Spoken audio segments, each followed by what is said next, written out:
From Champaign, Illinois, this is the Jumping the Rail podcast with your hosts Mark Redmond and Mike Nartolinas.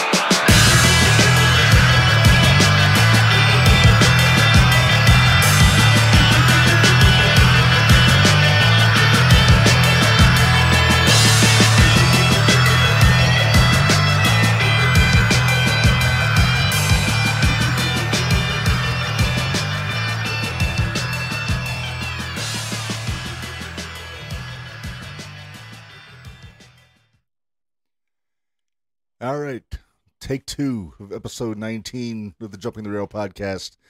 This is Mark Redmond from Champaign, joined by my buddy, the Pain Train, Mike Nartolinas. And Narge, a little hiccup here for a second. How's it going? Nah, not too bad. Same shit, different day. And predictably, Dwayne Carter is already in the feed. Dwayne, and it looks like we're gonna start Kyle doing. Reed. We're gonna start having a pool, just like an over under how long it, like how many seconds it takes for him to get in. He's got us scheduled. I think we're on like an alert on his phone. He might be. I'll tell you what, we need to have whatever he's drinking put in the champagne water so everybody else drinks the same thing. That's true. We appreciate the loyal listenership, Dwayne. That we do. Hey, Menders. So, a pretty awesome weekend of wrestling the last few days, Narge, between AEW and my exploits in Indianapolis. But I didn't get to watch the AEW shows Friday and Saturday because, of course, I wasn't home. But it seemed like some interesting happenings with Adam Cole and Adam Page with the Texas Death Match. It sounds like they ruffled a few feathers. Yeah, it was an entertaining match, but obviously the timing of the religious symbolism, I guess, was probably, I don't know, maybe not the smartest move. Right. You know, it seemed kind of out of place. Yeah, for those that don't know, Page put a crown of thorns, which is a barbed wire halo, on Adam Cole's head during the match and put him through a table. And being close to Easter, that might not have been the smartest very move. offensive to some Christians. Yeah, there were quite a few wrestling personalities on Twitter that they didn't care for it too much, and that's coming from somebody like Vince Russo. He didn't care for it. Bischoff was pissed, I saw. Bischoff as well, and these are guys who had, booked some questionable segments in their time. So. Russo is no stranger to questionable booking and borderline offensive stuff on TV. Yeah.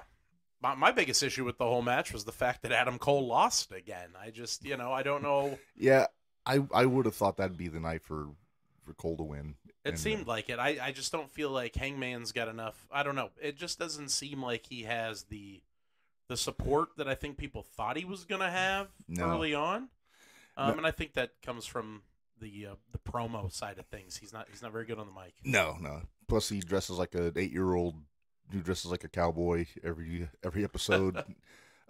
Cole, we've said it before. Cole's ready. He's primed to be the guy in AEW. Well, the thing is he's a heel, but he's getting babyface pops. I mean, he's getting a louder pop than some of the booked baby faces. I mean, he's got such a wave of support that it just makes sense to put the belt on him. And again, I think they're waiting. Maybe Kenny Omega, once he's ready to come back, because that's going to be the logical feud, is Omega and Cole. Maybe they don't want to put the belt on him so soon. I think it really depends on Kenny Omega's timeline. Right. Is there any chance they're saving Cole for Ring of Honor to put that belt on him? I don't think so. I think, Ring of Honor, I'm not sure where they're going with that. Obviously, Samoa Joe's going to be a big part of that. Looks like Lethal. Beyond that, I don't know. I think it would make sense for somebody like Bryan Danielson, Yeah. I think they're going to keep Punk in AEW. Yeah, I think so. But Bryan Danielson, I think, could be expendable. I mean, I like the new group. I dig the Blackpool Combat Club. I think Wheeler Yuta's really benefiting. Yeah, how good was he? That match he had with Moxley. Since the last time we got together, he just really showed out for that one. He gets better and better each week. My only issue with Wheeler, and I saw it on Twitter, somebody else, same thing. He's got to fix his gear.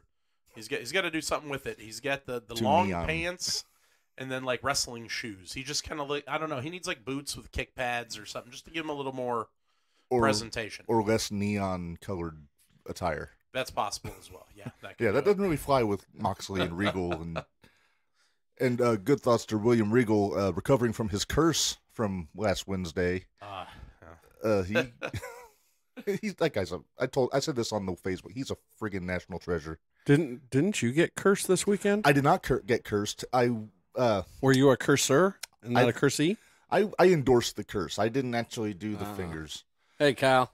Kyle Reed, former co-host. Welcome to all the other. We've got a couple of names I don't recognize, so welcome to the new listeners out there. Hello, Miss Redmond. Stacy. That's my wife. Okay. She said she might be listening today because we had quite an experience at the Squared Circle Expo in Indianapolis. But before we get into that, let's talk about what we got coming up today, Narge. On the books for today's show, we have a real standout in independent wrestling this past year from Chicago, and GCW is Gringo Loco. Yeah, he's gonna be a great guest. Gringo's really kind of just blown up this year. The first time I saw him was actually with AAW out of Chicago, or Seth Rollins kind of got his start, and a couple other guys, right. And then GCW, he's kind of taken off with them. Got to host his own show, WrestleMania weekend, the World on Lucha for the GCW Collective. So I think, Gringo's real high on Brett Lauderdale's list of talent right now, and he's proved it in the ring each and every night. I posted a video the other day, him and Joey Janela going at it. Fantastic match. So yeah, I haven't seen him miss this year, like with the matches, either Psycho Clown or Ninja Mac. We'll get into his own show from the Collective a couple weeks ago, and any number of other things. So we're looking forward to that one. That'll be in about a half hour, so maybe 20 minutes. But whenever he arrives. Pretty much. Yep. So let's get back into AEW this weekend, Narge. Battle of the Belts. I didn't see it. It's from what I heard, it was a kind of underwhelming show. From what I've heard, I didn't get a chance to see it either. I read the spoilers. It looks like Sammy Guevara's got his belt back, so that was that's unfortunate. They treated Scorpio as kind of a transitional champion. Yeah. He was undefeated for over a year. Mm-hmm. From what I read today, though, it sounds like the crowd is really turning on Sammy and Ty, and it sounds like they're going to be booked as heels going forward, which is a very smart decision. In my opinion, Sammy's a better heel than a babyface anyway. Yeah, you just want to slap him. Yeah, he's got that look. Are they getting the Cody Brandy treatment that they should have gotten? I think so. They're, and that's what should happen with Cody and Brandy. You're absolutely right. Menders, our buddy, says she's over Sammy. Yeah, I still think he's great in the ring. I think once they paired him up with Ty Conti, that it started to run it for me as well. So I'm okay with him being a heel. They've got enough baby faces that you know who I wouldn't mind seeing. They're bringing Hook over to Dynamite. I know Hook's kind of messing around with Danhausen, but I think that's just for fun. It's the internet, guys. I wouldn't mind seeing Hook and Sammy figure something out. We're gonna see Dwayne and Menders go at it in a minute. Uh-oh. She's over Sammy, and he likes Sammy. Oh, boy. We have our first match. Mindy doesn't care for Sammy's reckless style, it appears, which he does. He can get a little sloppy in the ring, that's for sure. So, of course, accusing one person from AEW of being sloppy over other people is kind of heavy-handed. Yeah, there's a lot of them, no regard for safety. I think your buddy Gary, who's been on the show a few times, he would agree. I know that's one of Gary's big gripes. He used to yell at that cloud with the AEW logo on it. The main event, I guess, was Nyla Rose and Thunder Rosa. I believe that was the main event of the Battle of the Belt show. And I heard that actually was a pretty fun match. And I didn't read much about that. I read more. They had the Ring of Honor match with Gresham and Dalton Castle. Yeah, I heard Gresham got hurt in that match. Early on, I heard Castle impressed quite a few people. They really liked the gimmick, and it's unfortunate because Gresham, he's kind of their big guy. I know a lot of folks on the internet giving him grief for his height, but those guys giving him shit, I don't think realize that Gresham would probably stretch him out if Oh yeah, I still say right now, pound for pound, probably the best technical wrestler at least in the country. Yeah, if not maybe the world. Everybody puts Danielson up there. I'm still waiting to see that match. Oh yeah, and Gresham and Danielson. That's coming. Once we get I was just reading an article before we went on that Tony Khan said down the road he'd love to do an AEW Ring of Honor Super Show. Well, it's kind of different because he's obviously going to send some AEW guys to Ring of Honor, so it's going to be kind of that old WWE invasion thing. Now, he also said he wants to do an AEW New Japan Super Show. Well, and I think that's what the big announcement is tomorrow night. he's got a huge announcement Well, Wednesday night. he loves his big announcements, doesn't he? And the rumor is AEW New Japan in Chicago in June. It's got to be United Center, right? You'd think so, right? I mean, For New Japan? For New Japan, Ring of Honor, and AEW Super Show. Oh, and ooh. Yeah, so they're June in Chicago. Haven't set a venue, but that's the rumor tomorrow night is the announcement. If it's not that, I would assume it's got to be some sort of streaming deal, which was the rumor about a month ago before he announced the Ring of Honor purchase was the possible streaming deal with HBO Max. Yeah. That or he's announcing Suntam Singh is getting a world title shot. Yeah, I hope. Geez. So, yeah, we agree. About that? we agree. Pretty much farting church last Wednesday at the end of Dynamite. Terrible. Number one, the match with Suzuki and Joe was freaking awesome. Yeah, that was great. That's a dream match, definitely for me, among other people. Those guys just slapped the shit out of each other. My wife was watching, and she was like, "My God!" Like, right. You could see Suzuki's chest was hamburger by the end of the match. But Joe gets the win, gets it clean. That didn't surprise me because Suzuki's going to eventually go back to Japan, so he can't really be around to defend the title regularly for Ring of Honor. And then they do the angle with Lethal and Sanjay jumping Joe, and the lights go up. Usual Tony Khan 101, lights go out, and when they come back on, you got this colossal Indian fellow, Suntam Singh, former basketball player, and he basically unloads the Great Khali's whole moveset on Samoa Joe. It was very reminiscent of the Yeti or Giant Gonzalez. Just kind of what is this? And then I read that Tony kind of passed the buck on that and said it wasn't his decision, even though everything goes through him. He's the booker. Yeah, it was definitely like he got caught with the cookies in his hand, or whatever. He's it wasn't me, it was this guy. You make the decisions, pal. Bullshit. Come on, Tony, should you off the pot? And I defend Tony all day long, but that was. We came up with better, I think. Yeah, debut angles for that gentleman. We both agree that he should have walked down the aisle so people could really appreciate just how friggin' huge he is. Because he's, 7'4"? 7. He's right around almost size. He's a big boy. You'd said that. I had said, similar to what NXT used to, have him in the crowd. Maybe have one of their little announcers go and talk. I mean, even Shivani talked to him. He sits out there, and at the end, he comes over the rail. Jump the rail? Well, he just step over. Yeah. Didn't have to jump over anything. It's just a hop. It's to the left. Yes. And then shake to the right? Is that how the Joe Amendola wasn't watching a movie right now, he'd be chiming in telling me what the actual sequence is for the time warp. Minders probably knows. She may. It's up her alley, I bet. But Kyle Reed says, I'm in for that Super Show. So am I. Oh, yeah. Yeah. Barring anything else in my personal life, right. It would be a blast. You had mentioned maybe we finally get CM Punk and Okada, right? Is that what you said? That's what I said. I think there's two routes you go with Okada on this show. One's Punk, and I think you know what the other one is, and that's the American Dragon. Yeah, those are the two best options. Either one of those will be the main event of that show. But in Chicago, I think it's got to be Punk. Yeah, makes the most sense. Punk's got to be in that main event slot against the bigger name. Might get Tanahashi and Moxley on that show. Which he's been wanting. He's been calling for it. Eddie Kingston, excuse me, came out and challenged Ishii at the New Japan show in Chicago this past weekend. So it remains to be seen when that's going to happen. But who knows, maybe if something happens in June in Chicago, maybe that's where we get that match. And that's one I'd be down for because that'd just be two guys beating the crap out of each other. That's the gentleman. I don't know a ton about New Japan. He's the gentleman that tagged with Orange Cassidy a couple months back on Dynamite, right? Yes, the Stone Pitbull, Tomohiro Ishii. It was kind of an odd pairing for Dynamite. I think I remember you saying. You put anybody with Orange Cassidy, it's an odd pairing. Yeah. Kind of been missing his antics the last couple weeks, but where he left off, Danhausen has picked up. And I think you referenced that segment with Regal earlier.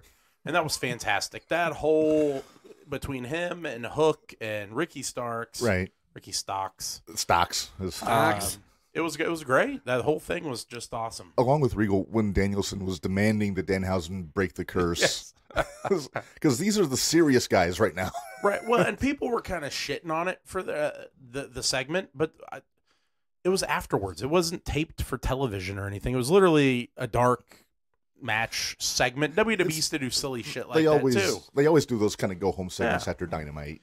But people were just like, "Oh, these are the tough guys, and they shouldn't be doing these skits." And if it was WWE, well, yes, if it was live, I would probably agree. Yeah, you know, Danhausen and Hook, that's great. They keep it real short. Hook was getting interviewed. Danhausen pops up out of the garbage and eats his chips. Like, it's funny. Yeah, you get a nice little chuckle and then you move on. Yeah. So. I mean, Hook's doing nothing wrong because he's literally saying nothing. Nothing. Yeah, he hasn't. All he does is just walk away and throw his chips away. What's he doing wrong? What I like is that AEW is finally starting to build some homegrown talent, yes, though. Hook's one of them, but we got to talk about the biggest one. I think that's Wardlow. Yeah, absolutely. Nobody knew who he was before he came to AEW. No, and the way they're using him right now, he will be the world champion by the end of the year. Yeah, I mean, the pops, every week, him trying to break into the building to get to MJF is one of the biggest pops on the show. I'll tell you the part that really got him over to me is when he was on the other side of the railing with the security shirt on. Yes. And then when he took the mask off, he had the biggest smile on his face. And I'm like, oh, he's having a ball right now. Well, and that's it. You're starting to see some of his personality. Yeah. They let him cut a promo a couple weeks back, and he was a little long-winded. But he did say that he wants that opportunity. He feels like he can talk and that he can cut a promo. And I think he could. It was a good promo had it been shortened. But you can see that personality, the look on his face. He's having a good time. I watch him work with the guys. I don't think he's dangerous. No. He comes across. He kind of has a very Goldberg look, in the break-aparts and stuff like that. I say more Batista-y. Yeah, I can see that. But he's just, my son Murray. That's his guy right now is Wardlow. He loves him some Wardlow. Yeah, Murray loves him some AEW. Oh yeah, he's all about it. We were playing 2K22 last night. We had to download all the AEW guys to make sure they were on there. Right. So, the AEW guys are in WWE 2K22's game. It's the community creations online. The players can create the guys in the creator wrestler mode and then upload it to the. So they're allowing you to create and share your stuff. Yeah. Yeah, it's all. Cool. Yeah. So. How's the artwork for when people do that? That's pretty good because not only can you upload that, but you can get on upload images, tattoos, arenas. I mean, it's pretty. So it's a pretty good marketplace type thing. Yeah, is it all free, or are there some people trying to charge? No, it's all free. It's free. Yeah. Okay. So I haven't played the game yet. I was going to ask that because the last few incarnations of wrestling on any system I played, you feel like I'm running forward. And the guy doesn't move, and then he moves after you decide to go a different direction because it didn't work. No, this it's I will say worlds better than 20. Yeah, 20 so glitchy. Slightly better than 19, which 19 was our favorite at our house. That's the one with AJ Styles on it. Right. This one, the graphics are worlds. We're just worlds better. I mean, when you're watching the crowd, literally, they don't have any duplicates of people in the crowd, which is cool. Everybody's their own. That third person, that sixth person, that ninth person, they all look the same. And they're all different, and they all are doing their own thing. It's not like back in the day where it was just a big blob of color. The big wave. It's I mean, it's a blast. Or the flat stand. Yeah. Well, even last night, I've got to create a wrestler that I got. And is it the pain train? It is not. I had the pain train, and then Kyler told me to save something, and it deleted the whole thing. I spent an hour and a half creating. He ended the pain train? Kyler was like, "Oh, I'm sorry, Dad," and then walked off. I'm like, "What the hell?" Wow. Oh, I was up till about 2:30. You need to make a 4'9", super skinny, the K-Man, and then make a pain train to beat his ass. That'll happen. But I mean, even the graphics on there, you get punched in the face a couple times, it starts to swell up and it changes colors, stuff like that. So it's worth it, that's for sure. Yeah, it's something I need to look into that. But I think they just had a big sale actually. That I don't recently know. on Microsoft's website. I think the WWE 2K22 I believe is on sale right now for like I don't know, 39 instead of 59 or something. Nice. I don't know. The Easter Bunny brought ours, so that's a damn fine rabbit you have there, sir. He sure is. Is there? So back to my original point, though. Any other homegrown talent that you think AEW's booking right, other than Hook and Wardlow? I think they're on the right track with Daniel Garcia. Yeah, I mean he's the one that's getting the most shine out of this Jericho group. I think right now. What about the women's division? Cargill, right? Cargill is probably the main one that they're really pushing. She's doing good. And I reference her because obviously her next challenger is Marina Shafir, the Mrs. Roderick Strong. Right. I didn't particularly care for how she was debuted last week. She's been on Dark, but if you don't pay attention to Dark, I don't watch Dark. You don't have a freaking clue who she is. No. They bring her out against Sky Blue, who the crowd really likes. Oh, I love She's Sky kind of an Blue. indie darling. Yeah, And Midwest girl. Marina just kind of tossed her around. And, people on the internet defended it. There were some pros that defended it, said it looked more like a real fight because I think she's a judo. She's a MMA fighter, judo player. I think, did she train with Ronda or just hang out with Ronda? They were all in the same group. Right. But I like her look. She looks legitimately tough, but they didn't build her up right. They literally brought her out. The crowd was dead. I think that was the bathroom break match. Right. And then at the end, they were like, "Oh, she's wrestling Jade for the belt." Like, what? Who did she beat? Yeah, I love Sky Blue, but they got to have her beat somebody like Ruby Soho or Red Velvet or somebody. Ruby like Soho's still there? I would assume. Yeah, So- talk about somebody that's been wasted. I know, right? So, what do you think? Jade's got a group now. Big surprise. Tony has another faction going. The baddies. The baddies. It's Red Velvet, and I forget who the other is. It Kira Hogan. Kira Hogan. Okay, No. not a bad lineup for a group. I don't know. Red Velvet seems kind of random because she was just a babyface a couple weeks ago. And Kira Hogan is literally wrestled, I think, on Dark like twice, and then it was wanting to leave. Right. But I am a fan of Kira Hogan though. She's a hell of a talent. I remember her from Impact. Oh, teaming yeah. with Tasha Steelz. What were they? The Fire and Flava. Fiverr, yeah, Fire. and Fire. Flavor. Fire. Fiber, and fire. All African American women. Right. Is right. that by design? You think, or just? It's hard to tell. I know somebody tried to raise some shit with Tony last year about being racist. But we all know that's a crock of shit. No, well, and that's why she's not working anywhere now. Who, Big Swole? Yeah. Yeah. Well, and that's because she's terrible in the ring. Like She's really not. I mean, she's not. I'm not one to shit on wrestlers for talent because God knows I can't do it. But yeah, she always seems like a little stiff and. She got a chip on her shoulder. Her and her husband both. Yeah. Chips on their shoulder. But her husband can work better though. He can. He lacks the personality, but he's got the in-ring skills for sure. Yeah. Cargill, to her credit, Smart Mark Sterling, he really tried to build this feud. They did a backstage segment where he was like, he's trying to get her to pay attention to the screen, and she's texting. Right.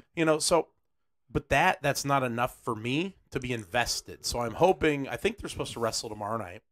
Okay. Already, which seems fast. I would have pushed that back a couple weeks.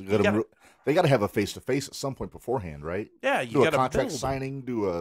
Have Marina run in on Jade after a match or something. So, and that's what I'm wondering where this goes tomorrow night. Maybe Jade doesn't beat her clean. It seems too early though. Jade's only beat a couple of folks, like credible folks. Yeah. Yeah. So, I'm the bunny. It seems like they're priming Jade for a world title run. You would think so. I think I would say she's probably the one that's going to beat Thunder Rosa. Would make the most sense. But it's going to be a ways off. Thunder Rosa's got to kind of establish herself as champion. She got to win over Nyla, which is kind of the blueprint for the women's division. Is when somebody wins the title, they get Nyla first. I was going to say, I know you were hoping for Nyla to be in the baddies, right? I really couldn't care less. I'm not a big Nyla fan. She's awesome to watch in the ring.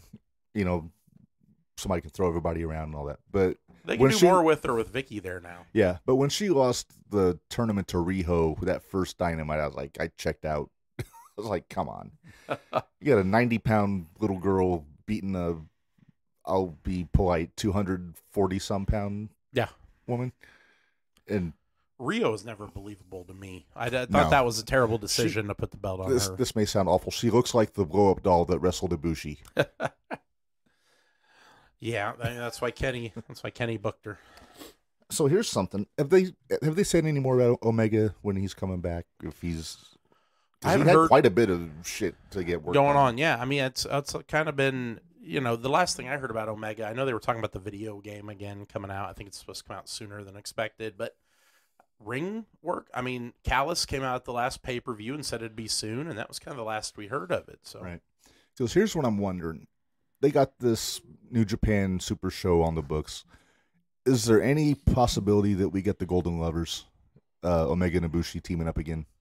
It would be awesome. I wouldn't mind seeing them against maybe FTR or, Well, they had a match with the Bucks in Los Angeles a few years ago that just blew the roof off. And if they're going to do this with Cole and the Bucks against Kenny down the road when Kenny comes back, that would be the perfect time to bring Ibushi over. Yeah. And his English not very good, right? No, but he's got Don Callis and Omega to do the promos for him. Yeah, that would make sense. I remember. I mean, I've seen some of him. I remember he did NXT. I think a lot of people don't know that, or Yeah. not NXT, but 205 Live or whatever. No, it was NXT. It was NXT and the Cruiserweight Classic. Cruiserweight Classic. That's it. And he got to the semifinals, I think. I think him and Sabre Jr. both got pretty deep in that tournament. That's when TJP beat the Grand Metalik, Grand Metalik. who is now Mascaro Dorada, is that yeah. right? He's working GCW now. Yep. He, among other places. Joey Janela had a thing. Joey Janela's, I saw it earlier today. Somebody say he's playing Legends mode. And they posted all the pictures of everybody. It's literally It's a who's who. Scotty, Jarrett, X-Pac. Barry Horowitz. Barry Horowitz. Speaking of Barry Horowitz, he will be with us on May 17th, I believe it is, whatever that Tuesday is.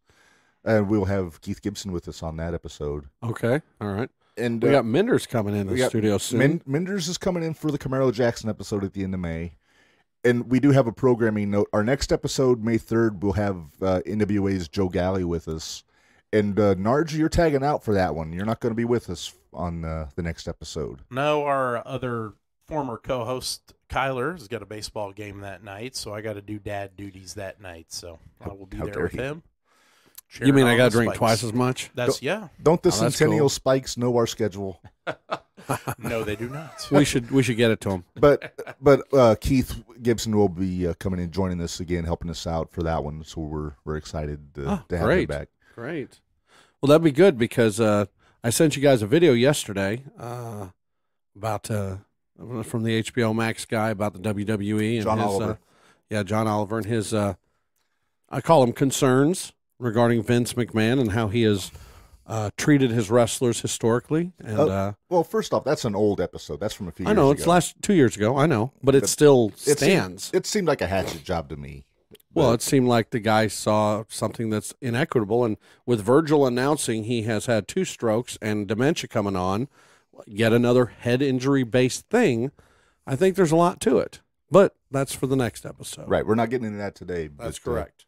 So that'd be great. Keith will be here because I know he'll have some thoughts too. But all I'll say about that is that's more than a WWE problem. That's I don't disagree. That's a wrestling problem across the board. Oh, that's an athletics problem across the board, I would say. Very true. Anytime anybody can contact a wall or a human being, you have a problem. Right. Could be the narcotics that Virgil's partaking. Those are always a possibility, but that's also dealt with too. But yeah, that's something we'll get into more in a couple weeks. Narge, if you are listening in your Bluetooth at the ball game and you feel like calling in, you of course got the I sure will. Got the open forum. You have the Zoom link. I do. Yep. Zoom right in and co-host from the ball field. Oh, what? I was looking to see if our guest was on yet. No, he has not arrived yet. All right. Well, we'll keep going. So Dwayne brought up. He wanted to know. Did you see his video of Ric Flair in his disconnected garage wrestling league scenes? That was fun. It was Ric Flair rolling around with Jay Lethal, just working out. And yeah, he can do these moves, but number one, they're like quarter speed. It was. And I don't take that as. Well, that wasn't on slow mo. No, that was real time. So I don't think that Ric Flair is anywhere near the shape to actually work an actual match right now. No, and Dwayne said he could still go. No, he cannot go, Dwayne. I think we all agree here, Dwayne, that no, he can't go. He wasn't really going. This was probably more exercise. It was exercise and probably more for people like you, Dwayne, who for some reason believe it means something. And I think it was also just wanting to have a chance to have a little fun with Jay Lethal because he always speaks very highly of Lethal, and so he got to have like a little Ric Flair match just for the shits and giggles. Well, and Dwayne mentions Flair needs to run off before he tarnishes his legacy. Hasn't he done that? He's tarnished that legacy He's a few working times. on that. I mean, it's going to take a lot of brasso to get that tarnish off. Well, this new podcast that he's got, from what I understand, he's burnt quite a few bridges on that. His co-host already quit. He already quit. Yeah. Mark Madden. And apparently they were good friends for 20, 30 years, and now their friendship is over, and Ric Flair said they were never friends, and Ric Flair's really kind of showing... He's showing a little senility, isn't he? Yeah, he's kind of showing a side that, Are we getting, get off of my lawn, man? Is that where we're headed with this? I think he's getting to a point where he just doesn't give a shit anymore. He's getting divorced. He almost died. He's kind of like, I'm going to say whatever I want. He's becoming a crotchety old fuck, kind of. Yeah, I think he said, get off my lawn, guy. He's turning into Bret Hart, and he's older than Bret Hart. Right.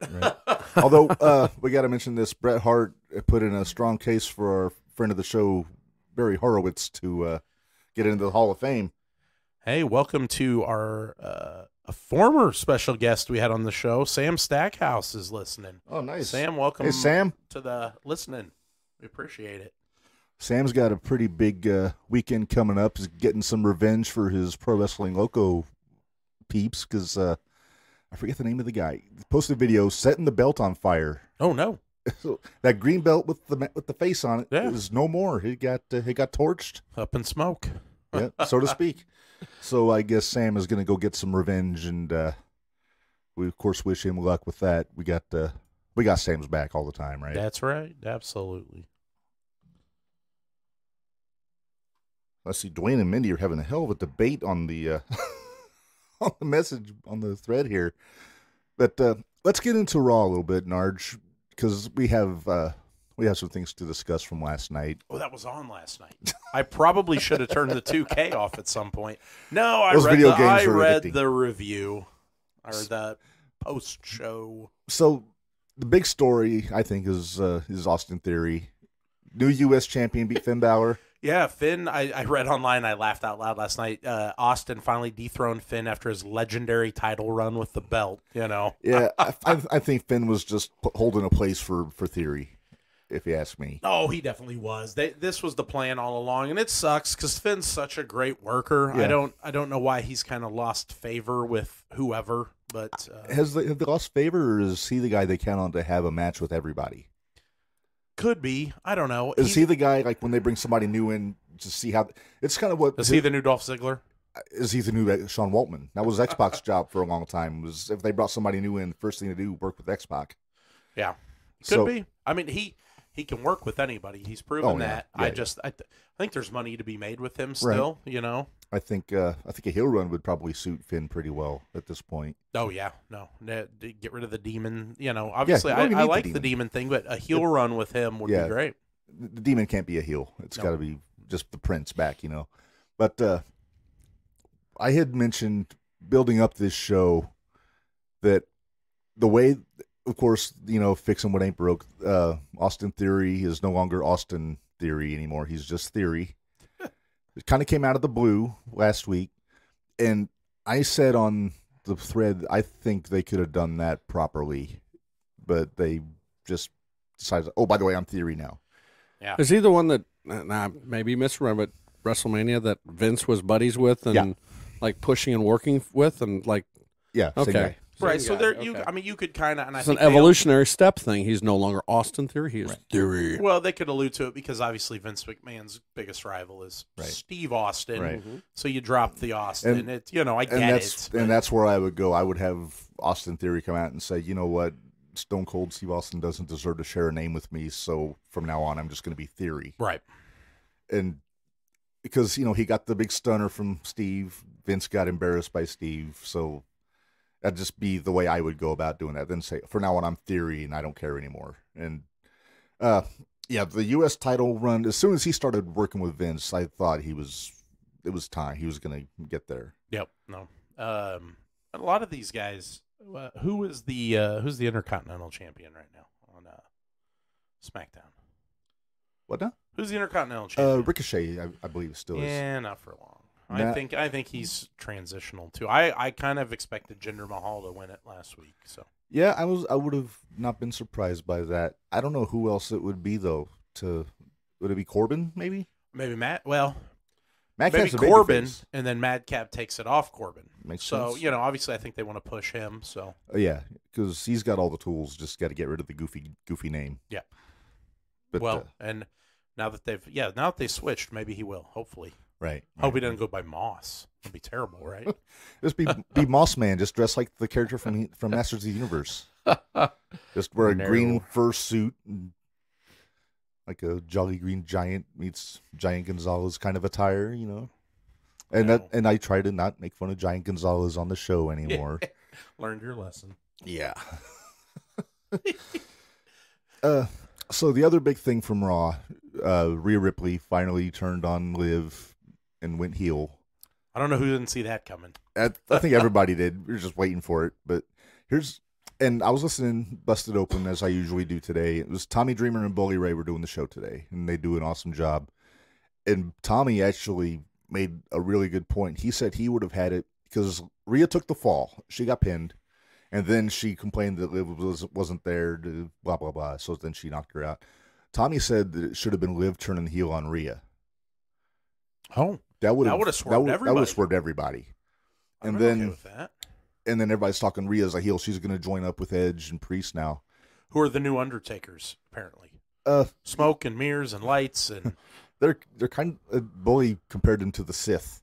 It's I don't know. Palpatine and Darth Vader. Yeah, it's a weird gimmick. I mean, last week, in the middle of the match with Priest and AJ, just ends with purple lights. And yeah. I would get rid of the purple, I think. I mean, I that was kind of Damien's color, but Undertaker, they're doing a similar, right? I don't want to say similar gimmick, but kind of that whole aura. I wouldn't use purple, right? And Priest said yesterday it was mind games. They explained the lights going out the week before. I also have an issue. Obviously, AEW has House of Black, and this very, very similar. You know, but I do say Edge and Priest makes a better pair than Black and Brody. Nah, I think Black and Brody look the part. They look like the satanic worshippers. But Edge and Priest can cut the promos and they can get shit done in the ring. Yeah. Oh no. Yeah. I mean, I'm not even hating on House of Black because I love those guys. But if you're giving me a choice, Priest and Edge or Black and King, I'm taking Priest and Edge every time. I need Edge to step it up a little bit. I feel like he's, dialed it in his last couple of matches where Priest has been pretty consistent. I enjoy watching him. My wife actually, and I don't know if she's still on the thread, she asked if this is Edge's way of kind of taking a back seat and kind of phasing himself out of the in-ring. He's getting old, isn't he? Well, I don't mean in a bad way, he's getting older, yeah. So. Plus, he's had the injuries. Yeah, he was out for how long? 10, 12 9 years? 9 years, and he's been back 3. And I think he kind of said that, he didn't have much left in the tank. Yeah, he said his show life isn't high right now. So this could be, and I think him as a manager would be great. Yeah. Like after he retires from in-ring again. Become a manager and beat the tar out of Vince every chance he gets. What? No. Vince ain't got much left either. Dwayne says Edge and Priest Brood 2.0. I think that's kind of the route they're going. It's I still wouldn't mind seeing Gangrel show up with him, just as a kind of a guy in the background. That would be. Else. And this is also from Busted Open. They mentioned Gangrel. They said the way to really establish this group is to have Gangrel come back, then have Edge beat the crap out of Gangrel and wipe him out. Yeah, I mean, you could always bring Gangrel back and kind of be like, as he was the inspiration for this group, the lead. He was the original leader of the Brood, obviously. Yeah. So you go with that for a few weeks, and then they drop him, and he gets a nice payday, and he gets a little come up and brings somebody over. Yeah. Kevin Thorne maybe, or yeah, I don't know if he's. From what I read, I think he's done doing the in ring. He separated his shoulder at a show. Oh wow, yeah, he was at the Squared Circle Expo this past weekend. I didn't get a chance to meet him, but I think he was only there for one day. He's on my Twitter, and he was doing an indie show and he did a battle royal. He was a surprise guy. Got thrown over the top and separated his shoulder and said that he was probably done with the in ring. So I got to see him in Indy at the Collective 2 years ago against one of our favorites, Danhausen. So that was a fun match. That's a matchup. It was. Yeah, he was dressed as Mordecai. Danhausen did the jar of teeth and the tequila bit and the whole thing. It was fantastic. He actually stepped back and kicked Danhausen's jar of teeth on the ground and shattered everywhere. Oh. You don't do that to Danhausen's teeth. Shout out to Danhausen, though. Friend of the show, John Mayer, was Danhausen's assistant at Squared Circle Expo this week and said couldn't have been a nicer guy. Yeah. Said he was just fantastic with all of the fans, was fantastic with him. You're going to get into the Squared Circle Expo here in a bit, but from what I heard, it was just I didn't read one negative comment out of the hundreds that I read, because I always get on these conventions and I look through always to see if there's some drama or some bullshit. There was nothing. No, literally nothing.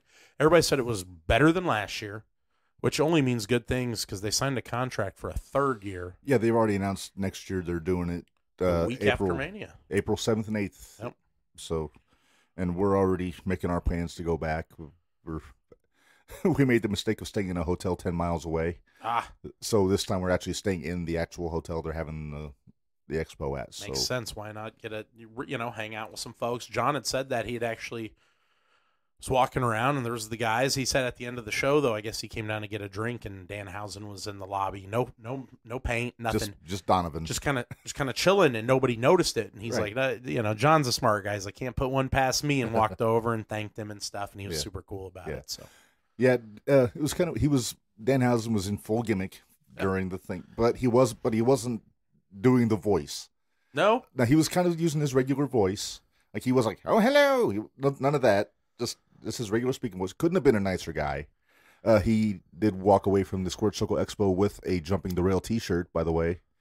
I don't know if it'll make it on the TV. He told me he wears sweaters and capes on TV, so I don't know if the T-shirt will make it. But maybe on his podcast, he's got a vlog. I heard. So, but I did hear from John that he can guarantee that Danhausen did return to his room with that shirt. So yeah, he told me the jar of animal teeth that somebody gave him did not make it to his room. It's a gimmick, folks. I don't think he collects teeth. No, not animal teeth, human teeth. Yeah, human teeth, human monies. Yeah, animal teeth doesn't have the same currency as human teeth. So, I mean, let's get into that real quick here. We're still waiting for Gringo Loco. We still plan on having him on. Not sure where he's at, but I'm sure he'll join us soon. Squirt Circle Expo. Just spread out. I mean, favorite parts, highs, lows? The personal high for me was getting to meet Shane Douglas. The franchise. Yeah, because everybody knows, I say on here, Arn Anderson's my favorite wrestler. Shane ain't far behind. He was one of my favorite heels. You know, everybody talks about in the 90s, early 2000s, Triple H being the best heel. Shane Douglas was just as good as Triple H was. Oh, yeah. Dean Douglas couldn't get better than Dean Douglas. Hey, the Board of Education. No, right? No? Talking the franchise, man. Triple H didn't have Riot Squad watching his back during matches. But no, Shane couldn't have been a nicer guy. He was at the same table as Sabu. Oh, and because they have the same management, and I took the opportunity. I got the picture with him. I posted it on the page. I'm holding the ECW title, and Sabu actually photobombed. It was supposed to just be a picture of me and Shane. I wondered. I was like, Mark's getting another picture with Sabu, who was in the same outfit he was wearing the previous day. So I don't know if he just fell asleep in that. Or... Yeah, I don't know. But yeah, we're getting ready and all of a sudden I just feel a hand on my shoulder, and I look, and there's Sabu with the finger up, and 2 for the price of 1. Yeah, can't beat it. Nope. Because Shane had a couple belts. He had the NWA title, ECW, and the US title on the table. And the deal was, if you took a picture, you could pick which belt you wanted. I told him, well, I would pick the NWA, but then I feel like I'd have to throw it down on the ground. But you've got to go with the ECW title. Oh, absolutely, yeah. But no, he was a cool guy. I told him that and this is true, he was my favorite ECW match of all time was him and Bam Bam, November to Remember. And he was telling me about the match and details and how hot the building was. It was in Pittsburgh. It was his hometown. And I told him and I asked him, because I kind of got the podcast questioning brain a little bit. It's like, what happened? Because you remember the spot when Bam Bam swung the crutch at Francine on the apron? Yep. And Shane said, yeah, in ECW, when we swung, we didn't swing over anybody's head. He said, we always tell you, we're going to swing, and you better get out of the way. Yeah. hey, Francine's a tough chick. So Yeah. She took some. She's a cool. I'd love to have her on sometime. Yeah, I was surprised she wasn't at the expo. I know her and Douglas had done a few conventions last year. So, and I was kind of hoping Fonzie would be there with Sabu, but it is what it is. Along with that, I mean, Ted DiBiase couldn't have been a nicer guy. He was the first person that we met when we got there. Got the picture with him. Ricky Steamboat was there, and you know as well as I do. You gush over Ricky Steamboat. I do. He's a sweetheart. He is a prince, man.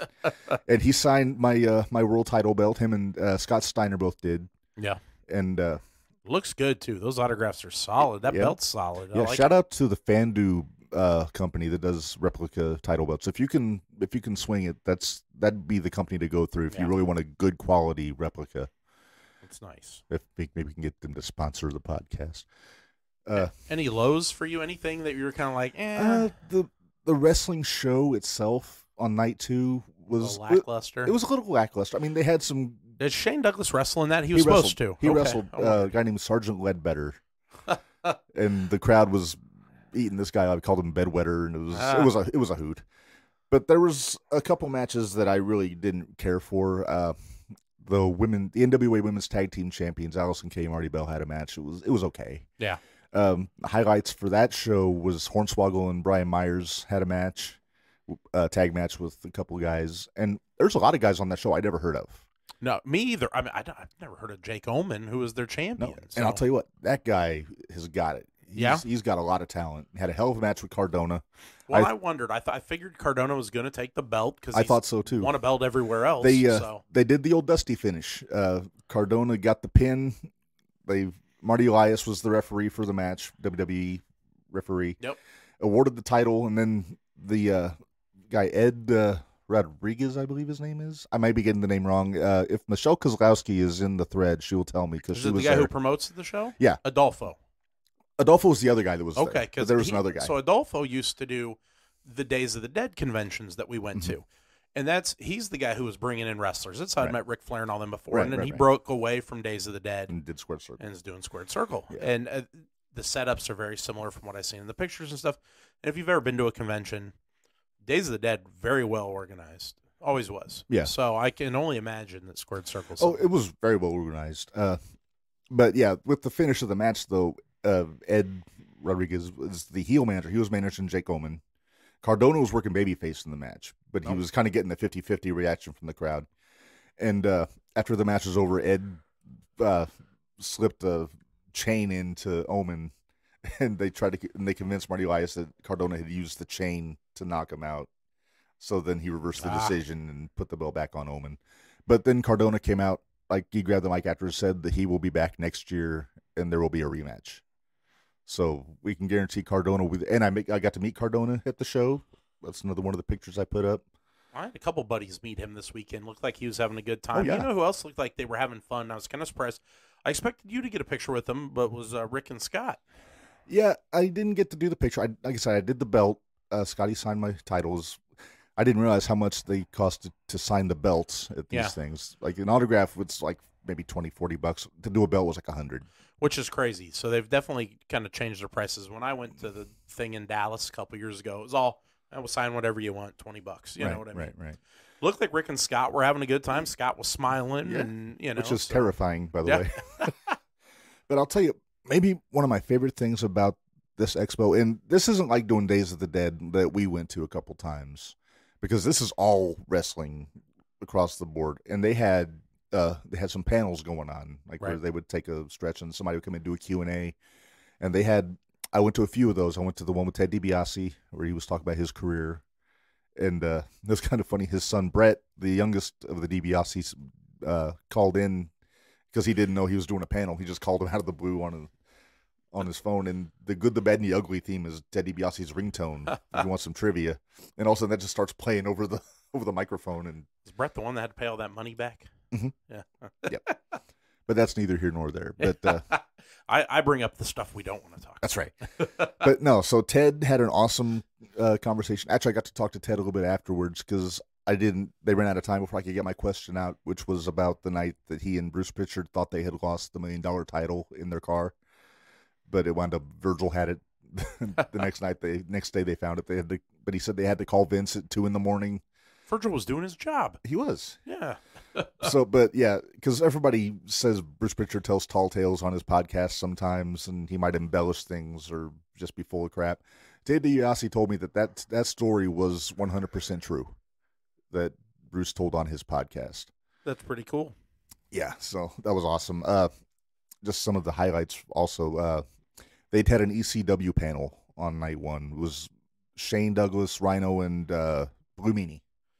No. Where they were just telling stories about the locker room, and it was my wife didn't enjoy the panels as much as I did, I don't think. But well, yeah, and I kind of sometimes you get in and you listen to that stuff and you don't necessarily know what they're if you're not a big fan like us, you may not know what they're talking about. I know, I can imagine the locker room stories from talking to Nova.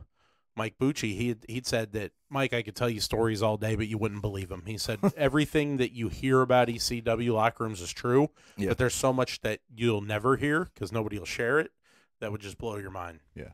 But yeah, that was cool. I think the most fun panel was the Attitude Era panel, which was the New Age Outlaws and the APA together. I'd heard that. Somebody in the comments said they were hilarious together. Yeah. Road Dogg's just shamelessly plugging his own podcast. The Oh You Didn't Know with Road Dogg Brian James. He'd appreciate if I give him a plug. He's going out on tour with Jeff Jarrett, I saw. I think so, yeah. Jeff Jarrett, local baseball owner. Yeah. He's bringing some talent to the area. Are they gonna sing With My Baby tonight? I don't know. Their first one's going to be in Vegas, though, Nice. the weekend of AEW. Nice. They're doing a show and then going on a tour. But, yeah, real quick, shout out to Jeff Jarrett. He owns the Springfield Lucky Horseshoes here in Springfield, Right. Illinois. He's going to bring in Kevin Nash, Jerry the King Lawler, the Road Dogg, and Matt Cardona, all coming in over the next couple of months. So. Nice. I see Dwayne asking how much it would be for the expo. I don't know how much. Depends on what passes you want, Dwayne. I would suggest going to their website, squaredcircleexpo.com, and seeing what they got. Yeah, Dwayne, sometimes there's just a general admission that gets you in. A lot of those shows is $30-$35 bucks to get in. And then I did the main event passes, which was I think $75 each. And then the there's VIPs. the VIP. And next year, I'm telling you now, I'm getting the VIP passes because there's stuff. You want the pizza? They had pizza. They had karaoke. They had a big bash at the end of the night one. I guess Gallows and Anderson were doing karaoke. And I'll tell you what, I met them the next day, and Carl looked like he was a little out of it. Well, I told Rachel, I said, look at this picture.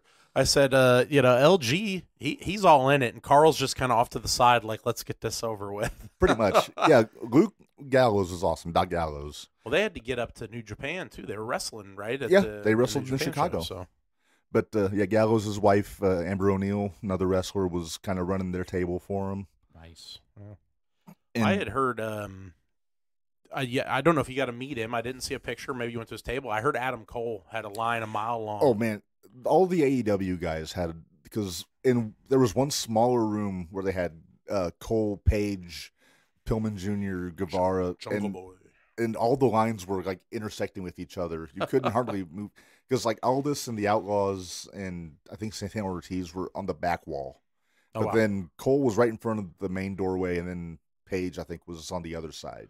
I think I saw that, and then Britt was down by him, and then Rebel was in another room. Yeah, she was there. Somebody had said though that Adam sat there and had a conversation with anybody that would have one. Oh yeah, and I walked past him a couple times. I was coming in and out, and you couldn't wipe a smile off his face. He was having the time of his life. Somebody said he's like that on Twitch. I'm not a gamer, but they said he's the nicest guy. He'll get on Twitch and he'll thank people or they'll compliment him, and he's just a very outgoing and friendly individual, and I think that makes me like him even more. He's probably my favorite in-ring competitor on AEW currently, and I just love hearing that. John Mayer, he couldn't get over how friendly everybody was, and I told him it seems different these days. I think wrestlers, when we were growing up, they were living the gimmick, and they were trying to keep the character. It. But now they want to make money. They want to do that. I think they appreciate the fact that they have fans. I mean, these folks that are doing it, Mark, we don't think we're that old, but they are younger than us. Yeah. You know, you hear some of these guys, and they're like, oh, I'm 26, I'm 27. I'm like, you look at Adam Cole, and you're like, man, that guy's so cool. And I'm like, early shit, 30s, right? Yeah. I was like, shit, he's, 5-6 years younger than I am. So Well, look at Guevara, he's 25? Yeah, and I can't imagine that. These guys are out traveling the world. It's just kind of mind-blowing stuff. But yeah, there are a few people I didn't get a chance to talk to. I couldn't find I saw Jeff Jarrett one time at his table, and every other time I walked past, he was somewhere else doing baseball deals. Yeah. And but he and Karen were both there. Brooke Hogan was there. She was actually parked next to Luger. Oh yeah, yeah. Hey, that's terrible. You said park next to Luger. Oh, I didn't mean it that way. Come on, Mark. you're gonna get me canceled. The man's on wheels. I'll tell you what, though, he was a very nice man. He was when I met him in Dallas. I think he's what had been happened humbled? to him, what happened to Elizabeth, everything, finding God and all that. Yeah, he's been humbled. He was when I met him in Dallas. We took, I think it was 3 or 4 pictures, and each time he's like, "Is it good?" And he wanted to see it, and he was like, "Hell, let's take another one. I think we can do better." Yeah, he did the same stuff thing, like that. He did the same thing on Saturday. Just the guy gave me the phone back, so make sure you got what you need, and I looked at it, and he looked at it, and was like, I said, that's perfect. And yeah. Very, very cool guy. Overall, if you're a wrestling fan in the Midwest, especially if you're in Central Illinois, then you would be a fool to not go to this thing. I know you couldn't. You had scheduling issues with baseball and things, but if you can make it out there next year, I think you'll have a ball. for me, it wasn't even about meeting people. I told Rach, I said there were a couple. Adam Cole was probably the top of my list, maybe Sammy. For me, it was all the merch. I'd left broke. Obviously, I think you said the same thing. It's hard. I'm just looking. It's just miles and miles of merch and different stuff that you can only find there. And I just know I'd be leaving with handfuls of crap I don't need. Yeah, so. I had to be careful. But Dwayne, Hulk Hogan was not there. He was not booked for the Squared Circle Expo this year. Nor was Dennis Stamp. No. Not booked. Well, Dwayne would have left with a pair of Hulk Hogan's undies if that had happened. Yeah, brother. Oh, brother. Signed, stained, and delivered. Aw. Sorry, Dwayne. Don't tell me what side of the undies was the stained part. I've embarrassed myself. All I'm thinking about now is No Holds Barred, where he's in the duty. That's good stuff. But no, you're right. They had a ton of merch. They had a ton of stands for action figures, T-shirts, posters, the whole 9 yards there. You hooked me up with a couple posters, and I'm pretty stoked that Bobby Eaton one. Yeah. Got a beautiful Bobby and a Cactus Jack, two of my favorite characters ever. And I got a couple for our studio, one with Virgil, one with Tracy Smothers. We got to get the GCW flag up in here. I think Mark lost it. It's somewhere. If there's a GCW flag here, it's here. Okay. But I did make a point to tell Cardona how much we talk about him and GCW. Nice. And he was appreciative. Oh, yeah. And I got the swag out. They got some koozies out to some of the talent that was there. The Good Brothers were very appreciative because, they like their beer. Sabu, actually, a fun thing, he wasn't booked for the show, but Ian Rotten was there. Yeah, that's what you'd mentioned. You saw him in line, right? Yeah, I chatted him up a little bit. Sounds like he's going to come on the show sometime. Just got to get a date together. Nice. He's booking King of the Death Matches is coming up. Chicago, Illinois. Yeah. They're coming back. Yeah, they're back in Chicago. That's where I saw IW. It was in Joliet. I think he said it's been 10 years maybe since they've been in Chicago. Around there, yeah. Yeah, so if not more. Expecting big things. I think that's end of July. Either into June or into July. It's around, it's summertime. Yeah. I've been to one King of the Death tournament, and that was in 2008 in southern Indiana, in the parking lot of a bowling alley. Dude. Over 2 days. And it was awesome. Finished Devin Moore? No. Former CCW guy. He won the tournament, took Danny Havoc off of a scaffold with the Michinoku driver through a table. I thought they were both dead. But I know Danny Havoc. He passed away just last year, 2 years ago, right? I think 2 years ago. We talked a lot about him when we had Alex Colon on. Yeah, he's a big deal in the death match circle. Yeah, I'd seen him a few times. That's the same show, that King of the Death, where Drake Younger got Spanish flied through a barbed wire board by his own tag team partners because they were in a three-way match together. Die Hard Dustin Lee and Scotty Vortex. Listen to those names. I know, right? I'm dropping all kinds of names that nobody knows who they are. Sounds like an 80s hair metal band. Scotty Vortex. Right. Spelled Vortekz, by the way. Oh, yeah, of course it is. But no. Wow. I can't say no good things about going to Ian's shows in IWA. He, everybody always talks about his business, his acumen for running business, but if anybody has a better eye for talent, then I don't know who it is. He's had a who's who through there, that's for sure. I know, a lot of guys, they thank him and stuff, and I mean, he's got one of the longest running independent promotions in the entire country. Yeah, they hit 25 years this year. Yeah, which is crazy. I mean, how many other indies can say that? Not many. So, but shout out to Ian. Nate Webb also was at the Squared Circle Expo. I didn't see him, but somebody told me he was there, but he wasn't booked. He was just kind of making the rounds. He's an indie boy. He lives over there. And so that's cool, I won't lie. I was kind of hoping Pat McAfee would pop up, but he didn't. He wasn't there. But no, like I said, I could go on for hours about how awesome the Squared Circle Expo was. I will say this: I did mention to Danhausen how your little spawn has been going around cursing everyone. The evil spawn.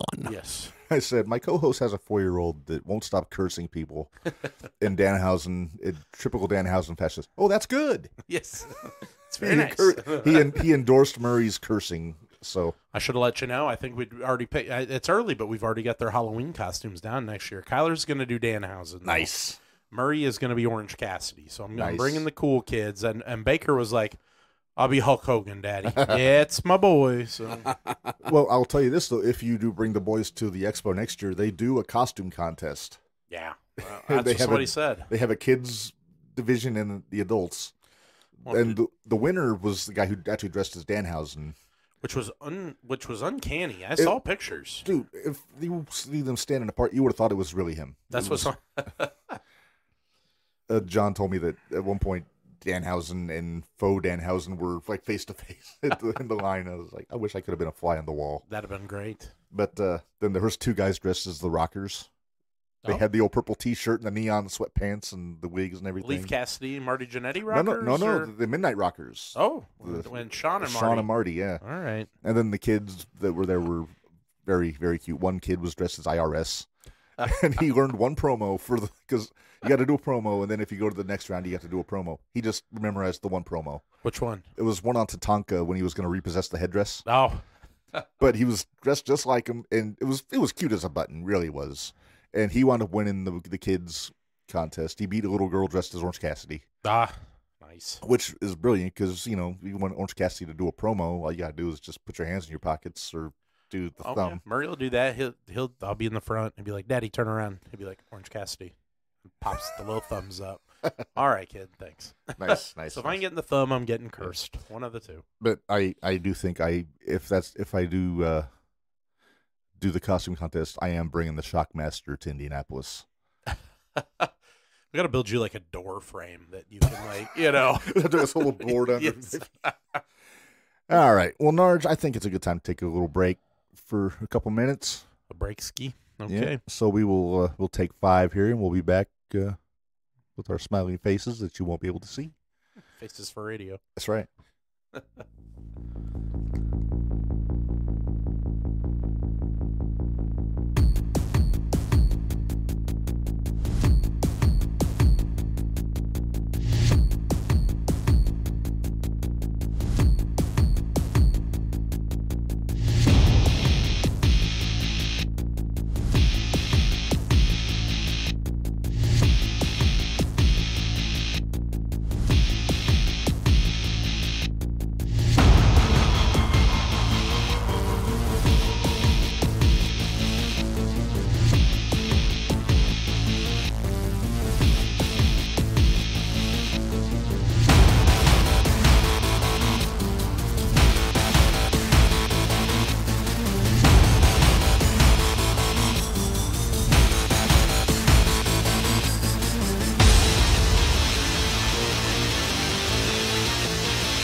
we are back. Welcome back from the break, folks. We are working on getting our special guest to come on soon from Game Changer Wrestling, Gringo, Loco. Speaking of Game Changer Wrestling, they've got a show coming up here. I was just looking. Well, not one show. They have many shows coming up. The next show for GCW, though, is called Game Changer Wrestling's In Too Deep on Saturday, April 30th. Pretty solid lineup on that show, Mark. I don't know if you had a chance to see it yet. I'm going to run it down here real quick. Yeah. Looks like we're going to get Hoodfoot against Akira, which that's a Tournament of Survival qualifying match. So the big Tournament of Survival's coming up. The previous 3-time winner, Alex Colon, was one of our first guests on this show. Another qualifying match on that show is Slade against Sawyer Wreck. They also... Not a qualifying match, but what should be a solid match. I think it's one you'll want to check out. The Dirty Daddy, Chris Dickinson, against Biff Busick. Oh, that'll be a fun match. That'll be a good one, yeah. Dirty Daddy just got signed with New Japan Pro Wrestling. So, and Biff's been kind of working a little bit of everywhere. Yeah, he's kind of just been making the rounds since his release. Yeah, he's done some GCW and then that Circle 6 promotion that the 44-0 gentlemen all jump ship for. Didn't he do Bloodsport with Moxley? He did. That was brutal. He was bleeding buckets in that match. ACH against Alex Zane, the Sauce. That'd be a fun one. That could be fun. Yeah. Here's one I'm looking forward to. For the Ultraviolet Championship, John Wayne Murdoch against Ratty Daddy Cole Radrick, who is now apparently a deathmatch wrestler. Who would have thought? His first death match was about a month ago. Yeah, and he almost got them kicked out of the God, broke the chandelier and everything. I mean, he was a mess. That chandelier is probably worth more than Brett's payroll for like 4 shows. And then the one match I'm looking forward to, Kyler and myself, one of his favorites, Speedball Mike Bailey against one of my favorites, the bad boy, Joey Janela. So pretty solid show coming up. GCW also announced, Mark, they did GCW.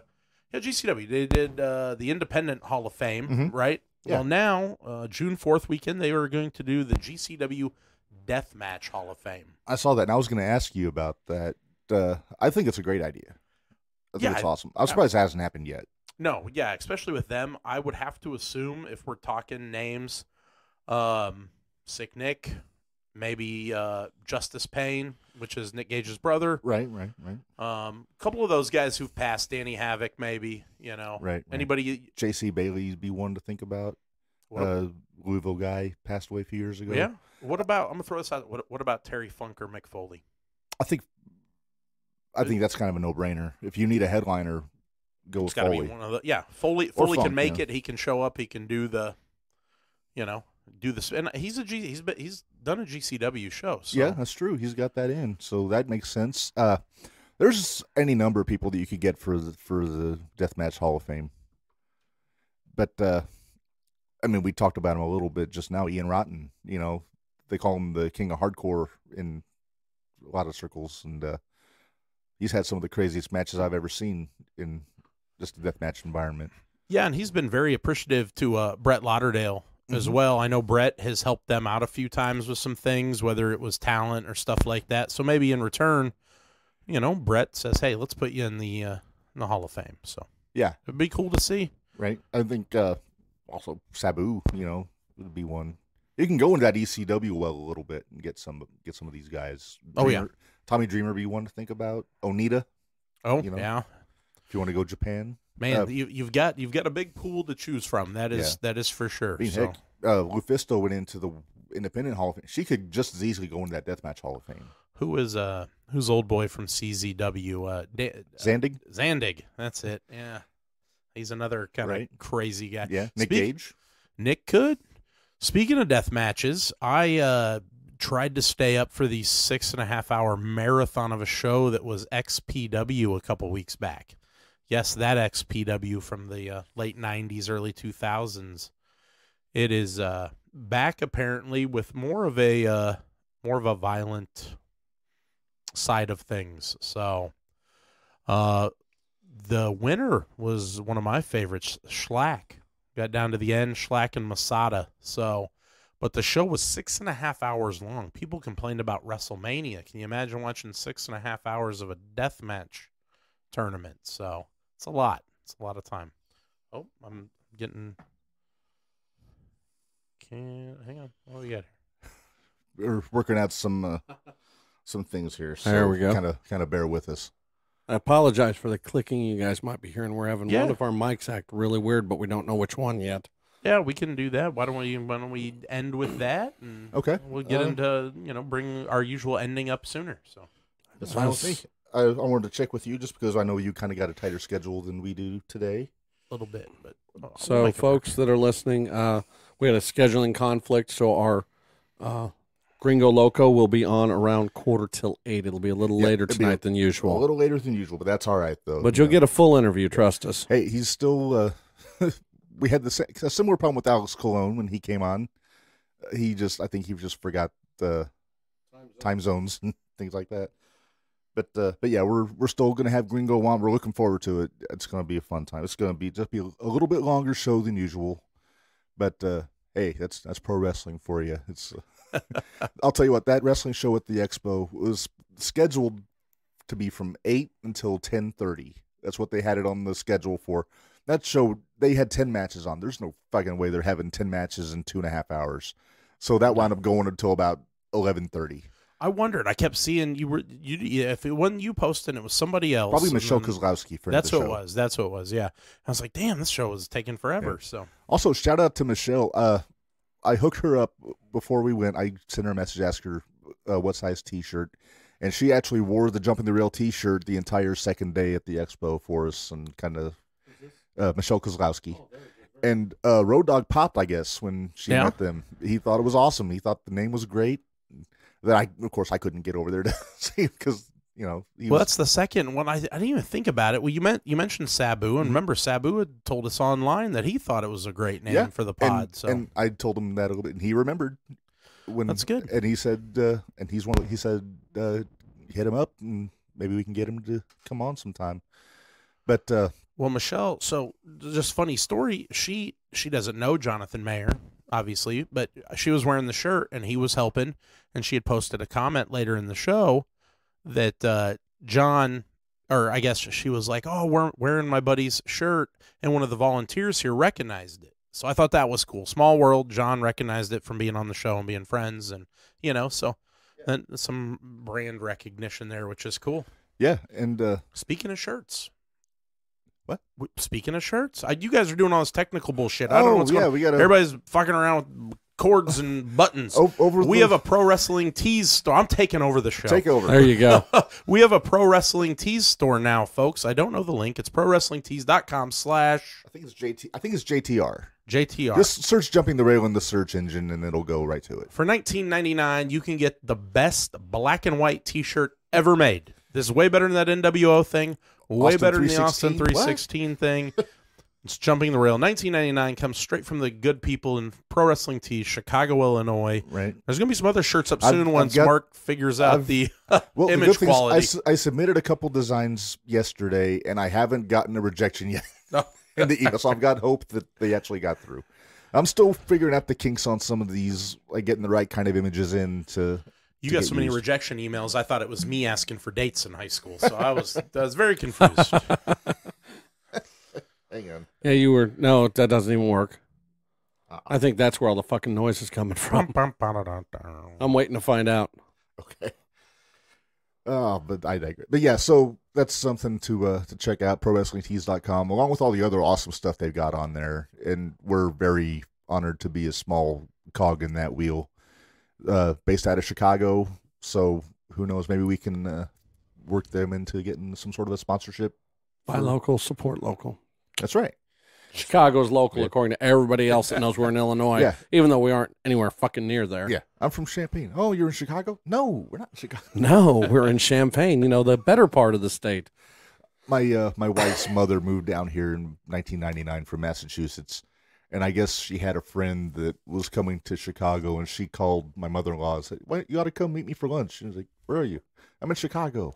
Oh, that'll be just a minor 3-hour trip. drive, So it's a bit of a culture shock, but But yeah, we love pro wrestling tees. We both do the crate every Yep. month, and we should have another unboxing coming up pretty quick.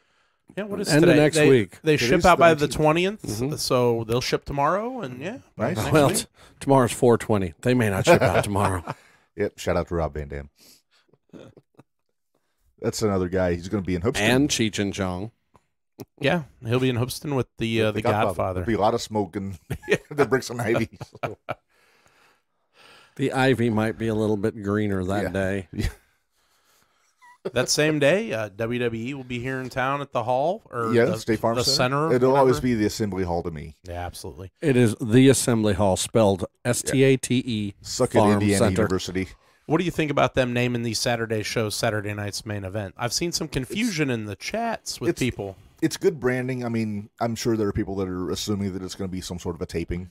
That's what I saw on one of the local ones. The folks were like, well, I'm not going to buy tickets because it's a taping, because they assume Saturday night's main event is taping. And they said, oh, the tapings aren't as fun as the house shows, Which is generally true. which is generally true. The house show's a little more relaxed, a little more goofy.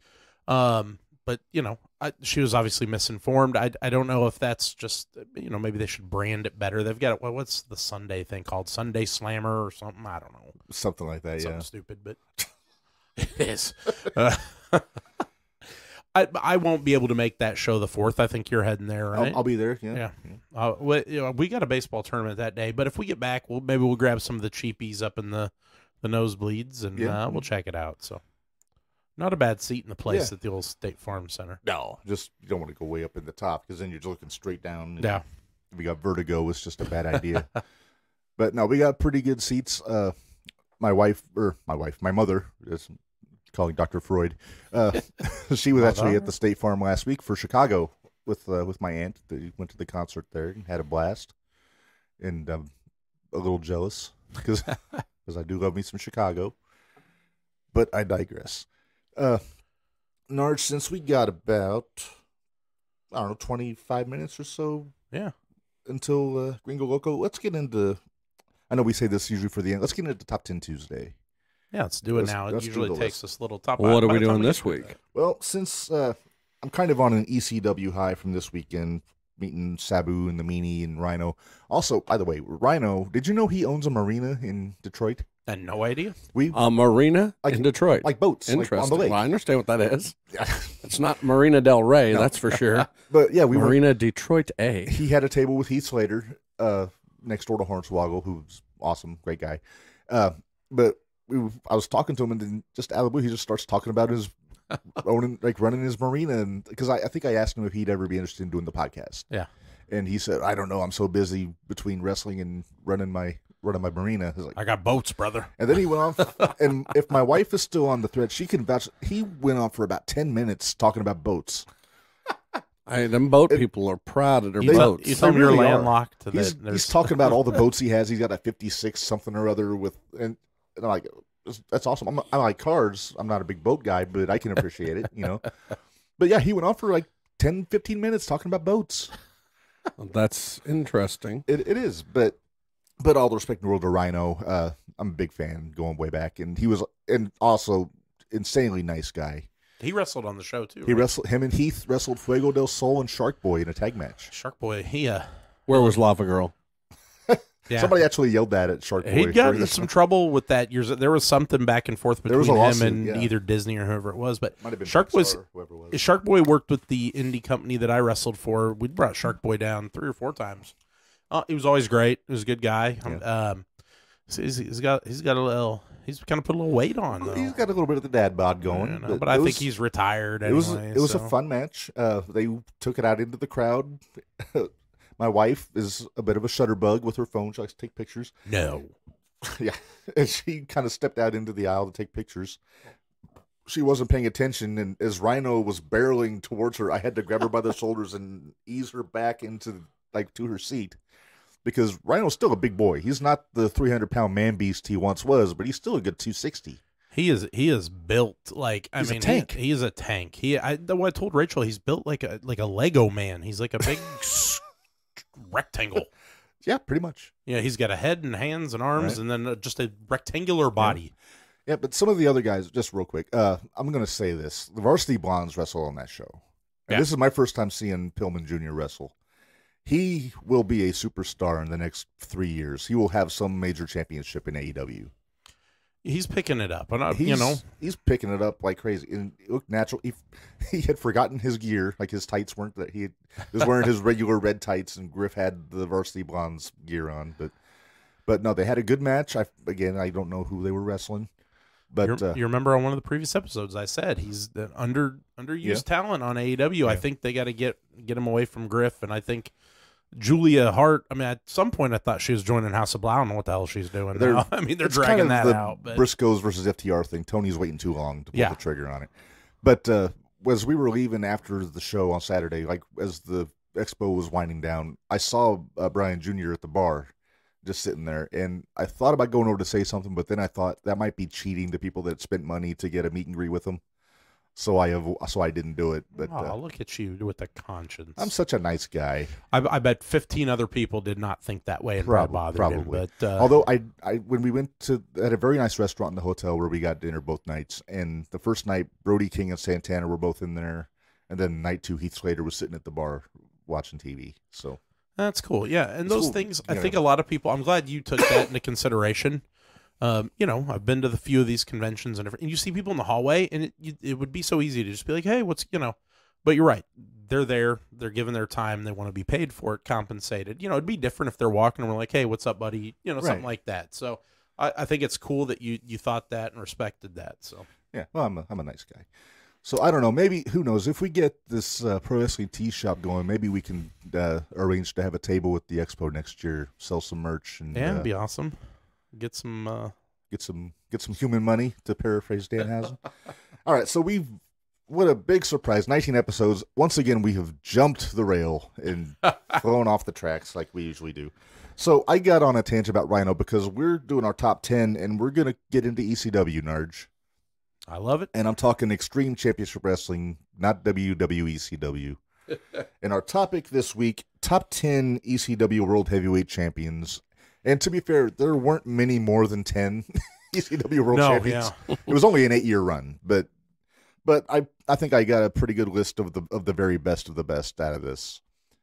And who knows, if we get through this, I might have a bonus list before we get Gringo on. But let's get into this. Top 10 ECW World Heavyweight Champions. Number 10, I got Tommy Dreamer. Just mainly because he held the title for 18 minutes. Yeah, right, almost at the end there, right? Or it was in 2000. It was when Taz dropped it to him after he beat Awesome in that one show. And Incredible took it from Justin him, right? beat him after like 18 minutes after Tommy won the title. I'm trying to pull up here so I can look at a full list, but you keep going. Of the World Champions? Yeah. Okay. All right, number 9, the aforementioned Man Beast, Rhino, the last ever ECW World Champion, who, to my knowledge, still is the champion. Cardona didn't beat him for that one.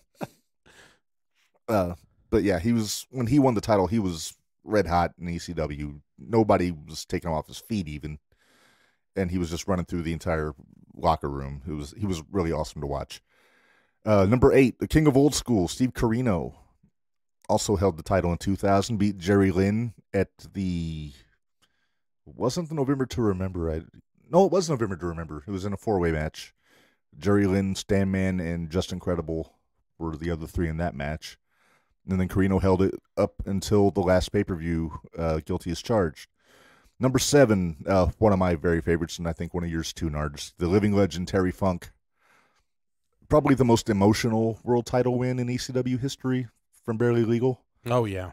Because we didn't get into Barely Legal. Last week was the 25th anniversary of Barely Legal, so I had to go back and watch the show again. Yeah, Terry, what the hell?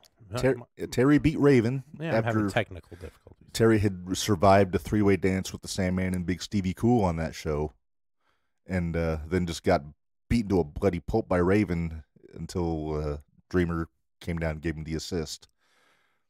But between that and when he lost the title to Sabu in that barbed wire match, have you ever seen WrestlePalooza '97? Which match? What's on there? That's the one that was Dreamer's last match with Raven. Is that where Lawler shows up? That's one where Lawler shows up. Nope, I've seen it. There's a world title match between Funk and Chris Candido on that show. Oh. It's a classic. I mean, I've sing the praises of Candido all the time for how good he was, and he showed it in that match. If I can find that on YouTube, I'm going to post it on the page because that's something that everybody needs to see. So moving on, number 6, the Punk, just incredible. I mean, after Shane Douglas, I don't think there was a hotter singles heel in the company than Just Incredible. I mean, everybody hated him. No, yeah, there was nobody that liked him. No. He interrupted the 10-bell salute for Tommy Dreamer's dead grandfather, for God's sakes. To the point where even the Dudley Boys kind of broke character, which was really saying something. Oh, yeah. And that was in 98 when Dudleys were the biggest heels in the business. But now Justin had a really good reign. It was only for about 4 or 5 months, I'd say. Beat Tommy Dreamer, CyberSlam 99, or CyberSlam 2000, dropped it to Jerry Lynn and Anarchy Rules in a really good match. And yeah, so Justin's definitely on my list in my top 6 for the world title. Number 5, one of my very favorites. I've got him on a t-shirt. Mike Awesome is my number 5. Despite what he did with the title at the tail end of his run when he bailed and went to WCW, he was so fun to watch in ECW, especially with Masato Tanaka. Those matches were just so hard hitting between those two. I loved it. They got to revisit it at the One Night Stand match of the night, which was just, and they stole the show. Yeah. So. Oh yeah, because there's probably a lot of WWE fans that didn't know anything about Masato Tanaka before that show. No, and they thought Mike Awesome was probably the fat chick Thriller. So or that The 70s guy. Poor Mike Awesome. WCW really wronged him, man. Yeah, they just didn't know what to do with him. When they brought him in and he took out Nash when he showed up, they could have just kept him like that and he would have been great. He would have been the top heel in the company. He could have been world champion for my money. And I think some of it was he left a company where he was one of the bigger guys, and he went to a company where he kind of was average. He didn't look as big. Yeah. Did you know he's related to Hulk Hogan? No. Yeah, I guess he's like a nephew. Really? Yeah. I know it. It's like Horace? Like Horace, yeah. All right, so I got Awesome number 5. Number 4, you got to have Raven. Oh, yeah. 2-time champ, also red hot heel when he was the champion. The feud with Tommy Dreamer is probably in my top 5 just wrestling feuds in general of all time. I'm sure I'll have a list for that sometime. If not the greatest feud in ECW of all time. I mean, that was just, easily. Great talker, great in the ring, master of psychology. For Raven to go from what he did with WCW and WWF early on, Scotty Polo, Scotty the Body, Flamingo, all that. Johnny Polo. To the Quebecers. To this Raven character. I mean, just a total, change, and he just ran with it, and it just worked so well. From what I understand, Tommy Dreamer, DDP is the one that suggested the character change for Raven. DDP out, just changing lives. Yeah. He also did Scott Hall's gimmick change when he made him the Diamond Stud. I shave his mustache and dye his hair. If you haven't listened to DDP and Jake the Snake's podcast, I really do recommend it. They get into a lot of this stuff. But I'm going to avoid a tangent. All right, number 3, AEW darling, the Human Suplex Machine Taz is my number 3. Hook's dad. That's what young fans know him as now. If they only knew what a friggin' beast Taz was back in the day. Also a 2-time champ. A 2-time, yeah. The one time was when he beat WCW's Mike Awesome when he was under contract at WWF.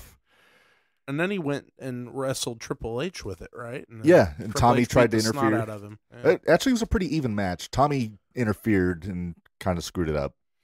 And that led to Taz dropping the belt to Tommy Dreamer. But no, the match itself was actually pretty good.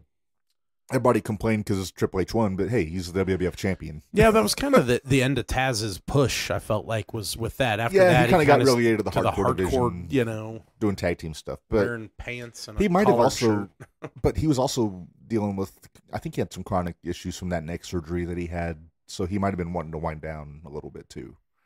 But I don't know that. I'm not an expert. Well, I am, but not that close.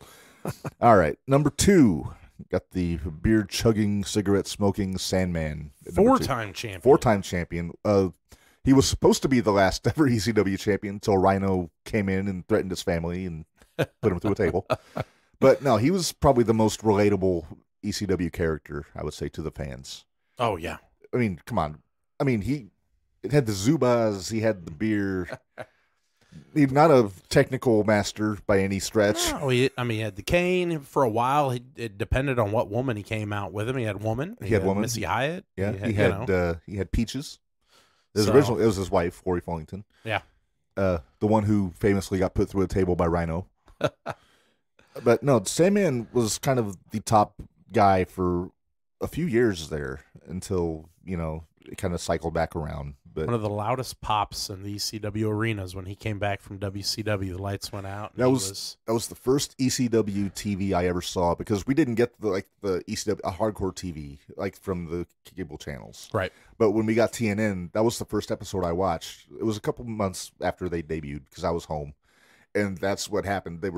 I just turned it on right as the music hit. And then here comes Sandman, and the crowd's just electric. That may have been the best shape he was ever into. Yeah. I don't know if you remember. He always came out in a T-shirt and stuff. That night he was shirtless and he was ripped. And he wasn't even compared to what he used to look like. Oh, man, he had dad bod, beer belly, Yeah. But no, Sandman was always just so over with the crowd. I got to see him wrestle once, IWA Mid-South. He wrestled Drake Younger in Plainfield, Indiana once in 2007. He's just carrying around a 24-pack with him. He didn't have it in his pockets. He was just carrying a case of beer with him. He's on my list of people. We talked the other day about folks I haven't met that are on my list. Jerry Lawler's number 1. I think we're going to mark that off the list this summer, hopefully. But Sandman is probably number 2 if I had to put somebody up there. Yeah, it would be cool to see him at the Expo. But Floyd Fisher says that he slammed a beer with Sandman at an ECW show in Peoria. Awesome. Yeah, they ran a lot in Peoria, I remember. Yeah. I couldn't never afford to go. It was like they did there, they did Decatur, so they did quite a bit in Central Illinois. See, I was too young and had no ride and no money. I know, right? Yeah. We were in high school. Yeah. All right. Hey, you get to pass that tradition on to your sons. That's right. Too young, got no ride. Yep. All right, you ready for number 1, Narge? Mikey Whipwreck. I think you know where I'm going here. I know where you're going. From Pittsburgh, Pennsylvania, the franchise Shane Douglas is my number 1. 4-time world champion, I believe, if my math is right. 2. I got 2 after they became Extreme Championship Wrestling. 2 while they were Eastern Championship Wrestling. So, because if you're counting that, Funk's also twice because he held the Eastern. Yeah, Sabu I think is twice for the same reason. Johnny Hotbody. Johnny Hotbody. I forgot about that guy. Is Johnny Hotbody. I think he was one of the Suicide Blondes, if I remember right, with Candido. But no. Franchise, great heel, awesome talker. He had just a knack for talking the fans into the seats for whenever you have a big title defense. Like I said earlier, my favorite show or my favorite match was him winning the title from Bam Bam Bigelow, November to Remember '97. Had a great match where he dropped the title to Taz in '99. Guilty as charged. That's when they really made Taz. Oh yeah. After that really long build up, because Shane had been hurt for a little bit. So that's why they had to put it off. But yeah, for my money, there was nobody really exuded that championship vibe like Shane Douglas did in ECW. No, not a bad list at all. You know who I really enjoyed? He had the belt. It looks like he only had it for a month. I didn't realize this. Was Bam Bam Bigelow. Yeah.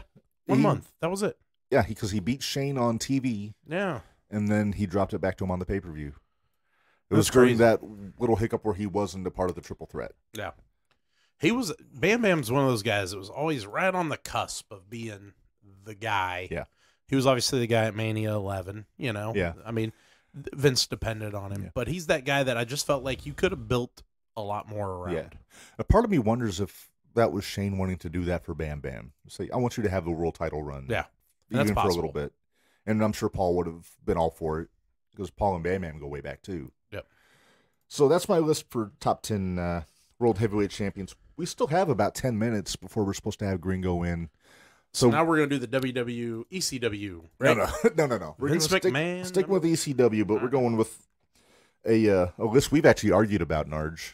Uh-oh. Top 10 ECW entrance themes. And I'm just sticking with the ones that are like real songs, not like the Sabu's music with the So saxophone. not something they had penned for themselves, but Something you would have heard on the radio. right on. Harry Slash and the Slash Tones. Right. Whatever the hell it is. All right, so number 10, speaking of Bam Bam, I got Welcome to the Jungle Yeah. when Bam Bam used it. It was awesome. Just really fit his style. I like it. Number 10, War Number Machine. Number 9. What? Number 9. Number 9. Thank you. I can't count. War Machine by Kiss, which was Taz's original music. It's kind of what they based his later music on. That riff. Oh, yeah. Okay. Right. Like, you want to do so long before I have to pay for it. I think as long as you're as off key as you were, they won't know. That's true. But no, part of my criteria for this, and I forgot to mention this, is number one, it's got to be cool. You know, obviously, it's got to fit the wrestler, and it's got to really set the tone when they come out. I already know number 1. And Taz is using that music when the lights will go out and the orange lights will come up and the smoke and everything. Oh yeah, it just looks so cool. Plus, you know, I like that song, the Kiss version. Shout out Dwayne. I bet you know that song. If Dwayne doesn't know that song, then Dwayne needs help. Yes. Dwayne just He's popped a super fan. Dwayne just popped from 6 to midnight. He heard Right. wrestling and Kiss in the same Man, podcast. if this design I just put on Pro Wrestling Tees goes through, Dwayne will buy 5 of them. Maybe. Dwayne, just letting you know now, this new design that we've got worked up, it's going to be what you're going to buy for everybody on your Christmas list this year. That's right. So prepare, save money, $20 a shirt. You're going to need 10 of them. All right, number 8, Big Balls Mahoney. I mean, just makes sense. I played that for Kyler the other day. He loves AC/DC. He loves him some AC/DC. That's his band. Is there a more on-the-nose song choice for a wrestler than to have Balls Mahoney use Big Balls? No, absolutely not. Got the crowd to sing along before Judas. You know, fans Yeah. would sing along with Judas. That they'd sing Big Balls, and just it was awesome. Number 7, kind of a random one. Come Out and Play by The Offspring. Raven used that one. Oh yeah, keep him separated. See, I would have liked to come out and play by Twisted Sister. Yeah, but Yeah, his that character was fit more a Raven. Raven was more of a grungy- grunge guy. Got it. makes sense. I would thought he would use Even Flow. Because Would it's have DDT. made sense. Yeah. Because he called his move the Even Flow DDT. But all right, number 6. ECW loved using AC/DC songs, so I gotta put Back in Black for Chris Candido. Yep. He'd strut to the ring like the cock of the walk with that song was going. It was just awesome, and he used that. Did he song- wear black tights? Yeah. Oh yeah. Good. Just make sure he was in theme. Oh yeah, but he used that song for his entire career afterwards. Like whenever he'd go to the Indies, he would use that song. And that was kind of became synonymous with him. Makes sense. All right, number 5. With all due respect to the Second Gear crew, we're going with "Walk" by Pantera for RVD. Which, even though they only used the chorus, they never used the whole song.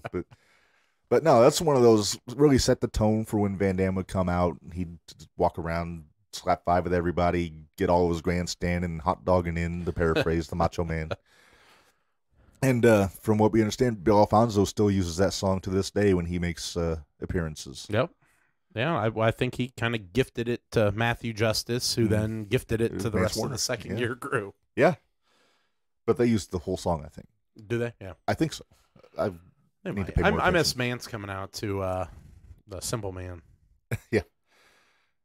Old Manser. Lariats and light beers for Mance Warner. I watched the video yesterday. I didn't realize it. There was some show. They're breaking all these chairs. And him and Justice are just beating the shit out of people with chairs.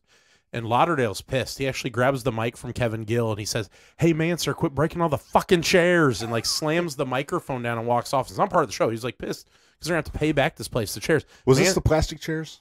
Yeah. Manser says, "I didn't break them. I've been checking."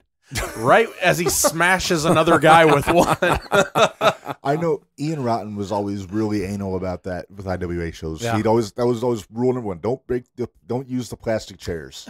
I always get worried when they're in Atlantic City. They got the fancy gold ones with like the yeah. red. They're always like diving into them and shit. Yeah. That's the kind of chairs they had at the show this weekend. Kind No, of similar. just like little fancy ballroom looking deals. All right.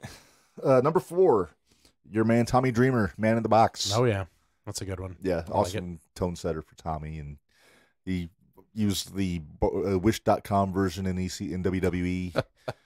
I think he uses a different bargain basement version of it in TNA in Impact.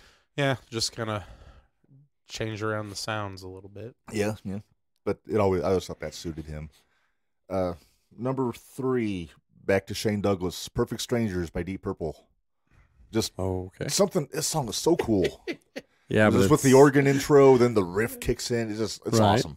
It's just so cool. I'm gonna be curious to hear your top two. Obviously, I think I know one. I think hope you know I know number one. two. I think you know what my number one is. Number two, Come on. it's got to be Natural Born Killers. Yeah, okay. New Jack. I was getting concerned that wasn't going to be on this because list. listening to that song when New Jack comes out, it makes me want to fight people. Yes. hit them with garbage cans filled with weapons. New Jack was the only guy that his song would play during the match. Like while the match was going, that song would just keep playing. Right on. And yeah, it'd get the crowd hopping. And like I said, you want to get in there, start throwing hands when you hear that song. No love for the FBI or Scott Hall or FBI came out to what? Staying Alive, right? Didn't they? Something like that, yeah. Scott Scott Hall came out used Fuji's. Yeah, I mean those were cool, but I mean Scott only was there for a couple times. Yeah, I know. I almost put Intergalactic. Oh, for Nova. Nova, yeah.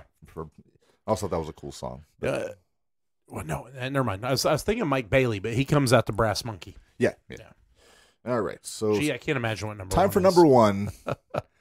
Actually, it might be a different one than you think. It is Enter Sandman for the Sandman, but I've got the Motorhead version. Yeah, no. The Motorhead version is so much better than the Metallica version. I'd love Lemmy and Motorhead, but Say no. what? No. Have you heard the Motorhead version of Enter I don't Sandman? need to. I mean, Lemmy can't sing. You don't have to when you're Lemmy. Well, I don't know about all that. Have you heard Motorhead's version of Heroes by David Bowie? Nope. It's pretty good. Cool. Who walked out to that? Nobody. It's just okay, on just an album. checking.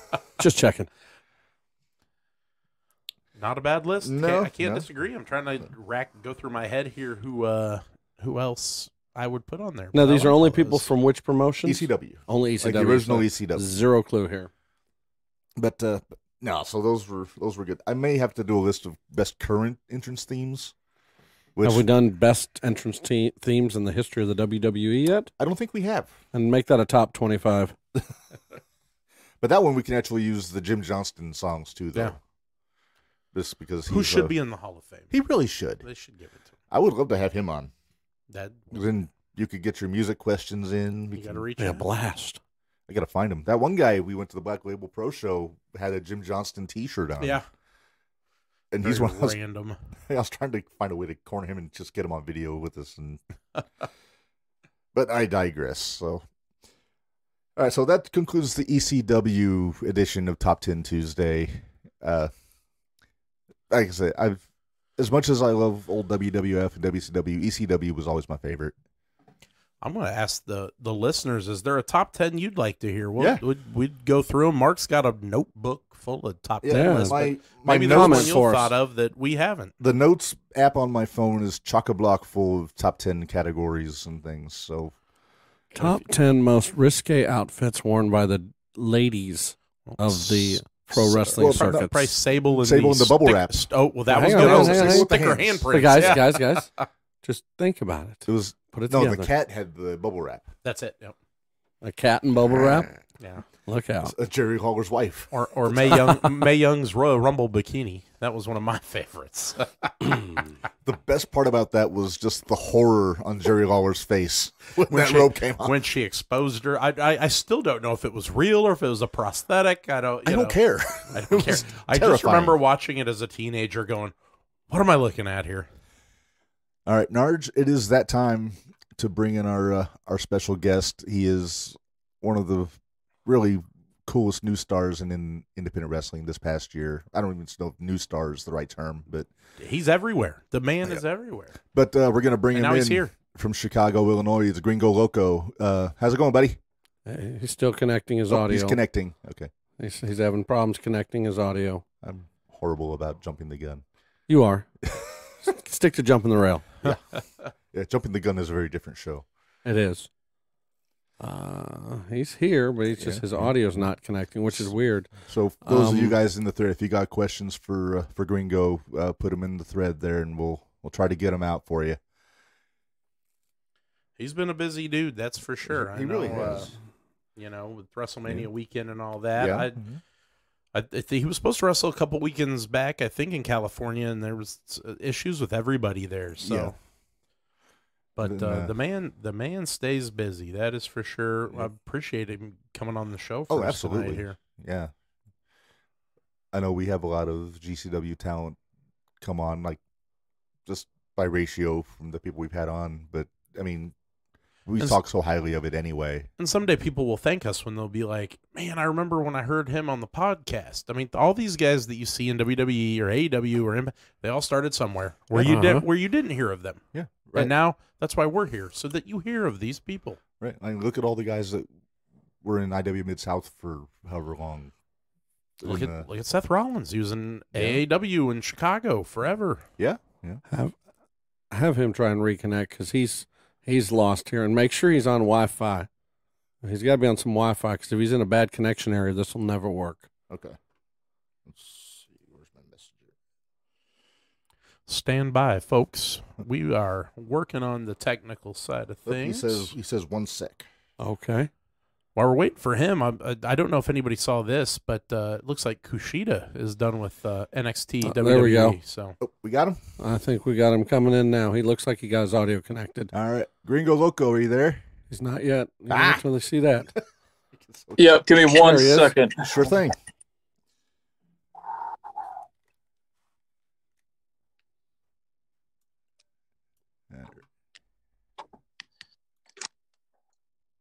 All right, give me 2 more seconds. Sorry about the delay, guys. Oh, no problem.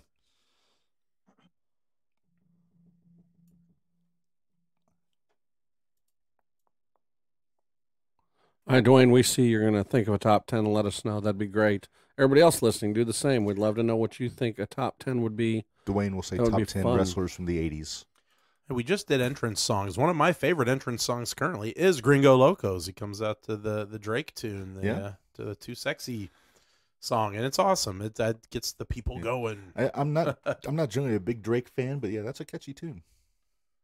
He said, sounding like an old man. Yeah, the crowd likes it. That's for sure. Yes, that's one thing that GCW does have down is the music. I heard Brett said that they intentionally make sure that people can't really hear the music on the live shows because of to get around all the stuff. Paul Heyman didn't care about that. No. He wasn't paying anybody anyway, so he had those rubber checks. That's what Shane Douglas called him at the bouncing down the road. All right, so why don't we give Gringo a proper introduction while he gets his mic system done? I mean, who is he? Where is he? Why is he? What do you know about him? So, I'm kind of new to his work from this past year, getting started with GCW, like going to their shows and all that. But he's kind of been making the rounds. He had a show in the Collective in Dallas this past couple weeks ago during WrestleMania weekend. Cool. The World on Lucha, which was a great show. Been working AAA, obviously GCW, pretty much anywhere you can imagine. Pretty much, he's been in the game since 2000, so he's not new by any means. Right. Just new to our listeners, possibly. Just new to our listeners, but man, has he just made an impact this year. Any match that he has been a part of has been fantastic. Right. Well, we had Ninja Mac on the last episode, and we talked about that viral video that went out, and there was like 3 million some odd views. I'm sure it's still getting the views. Yeah, I would imagine. Yeah, was the top rope power bomb or sitting power bomb? Right? So I had said we didn't know the name of it. I think I found out it's called the bass drop. Well, he is the bass god. There you go. Yeah, so that makes sense. Are we talking about bass drop like dropping the bass? Well, bass, or like B-A-S-E. bass jumping? So more like bass jumping drop. Right. I got you. But it's awesome. It's a electric chair into a power bomb off the top rope. It's just, it looks insane. Sounds painful. It sounds painful. It looks painful. But for my money, probably the best finish in independent wrestling right now. And I'm not just saying that. But so Mark, for you, because you're probably not up on the lingo, but so he calls himself the bass god. Well, bass god in the Urban Dictionary means an individual that possesses maximum swagger, a mansion, sports car, wonton. I don't know what that means. Wonton. What, like the food? W-A-N or W-O-N? W-O-N. Wonton. Okay. Wonton. No, it says wonton soup. I think okay. He possesses wonton soup. Let me finish. A mansion, sports car, wonton soup, and the inherent ability to fuck your bitch. Well, and there's a great introduction to him. Gringo Loco, how you doing? Loco. All right. That was a great introduction. How you guys doing, man? Blame it on these damn AirPods, man. I'm sorry about that. Oh, it's all good. Thanks for coming on with us, man. We appreciate it. Yeah, you guys ever seen that movie Uncut Gems? Yes, I Adam have not. Sandler. Yes. Yeah, you know those really chaotic scenes that really make you feel uncomfortable? Yep. Yeah, that's my life pretty much outside of the ring. Nice. Yeah, if you have asked anybody if they've seen a movie, our producer has probably seen all of them. Okay. Most. So where are we Amazing. talking to you from? Are you up in Chicago? I am in Chicago now, yeah, for now. Nice. Yeah, we're down here in Champaign, which anybody outside of Illinois knows is just a couple minutes away It's just from a Chicago. suburb. Champagne, what is that, 3 hours, 2.5? About 2.5, give or Yep. take, without traffic. Yeah, But amazing. no, thanks again for coming on the show with us. Well, we'll start with the question we always start with all of our guests is, when did you become a wrestling fan? Oh, you know what? I narrowed it down to about WrestleMania 12. I know that was a big one for me with that casket match with Undertaker and Diesel. I couldn't, in my young mind, I was like, oh my God, that guy's going to die once he's in that coffin. I have to watch this for the rest of my life. Nice. So who were your guys that you were like drawn to? Was it you talk about Undertaker and Diesel? Was it the big guys or was it the smaller guys that did the flying around? Initially when I first got into it, it was definitely Undertaker for sure. Just the mystique and the mysteriousness of a guy with the purple gloves who wants to kill all of his opponents. And then obviously when I got older, it was Rey Mysterio, Eddie, more of the style and acrobatics and, basing and stuff like that once I learned about the wrestling business. But, Kane came around and I was a huge mark for that. I think I went in Halloween, I went 3 times as Kane. So yeah, my obsession was pretty bad. Nice. That's awesome. Yeah. So you had a pretty busy weekend a couple weeks ago. We had Ninja Mac on after WrestleMania weekend, and we kind of got a little bit into the collective. But you were actually running your own show, which is the World on Lucha down there in Dallas. Let's talk a little bit about that. How did you get the opportunity to run your own show there? Did you have to ask somebody, or did they ask you?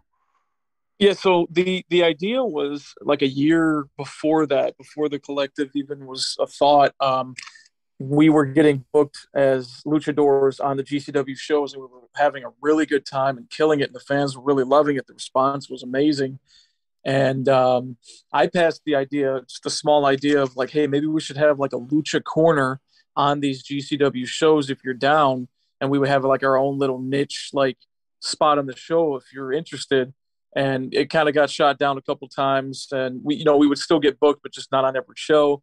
And I guess like one day the idea clicked and he was like, why don't we just do an entire show dedicated to lucha? And I was like, God, that sounds amazing. And I have all these connections and they're all my friends. And a lot of these guys are free now because Ring of Honor is going through whatever they're going through. This is before the announcement by Khan. And I said, yeah, whoever is available, I will have them on the show. Of course. I mean, I think this could be really special. I think the people will be very receptive to it. And, lo and behold, day by day, step by step, promo pick after promo pick, we started putting together a show, and I think it went very well. A lot of people were, super positive about it. Very looking forward to another one, if you will. Overall, I think the show had a little bit of everything, but I think it's just the tip of the iceberg on what we can accomplish as the World on Lucha. What venue in Dallas were you guys in? Fair Park, it was called. Out at Fair Park, State Fair Park. Yeah. So South side. It was a building like right outside of the football stadium. Yeah. So one of the exhibition halls for the Texas State Fair. Right on. That's right. Yep, I know it well. Yep.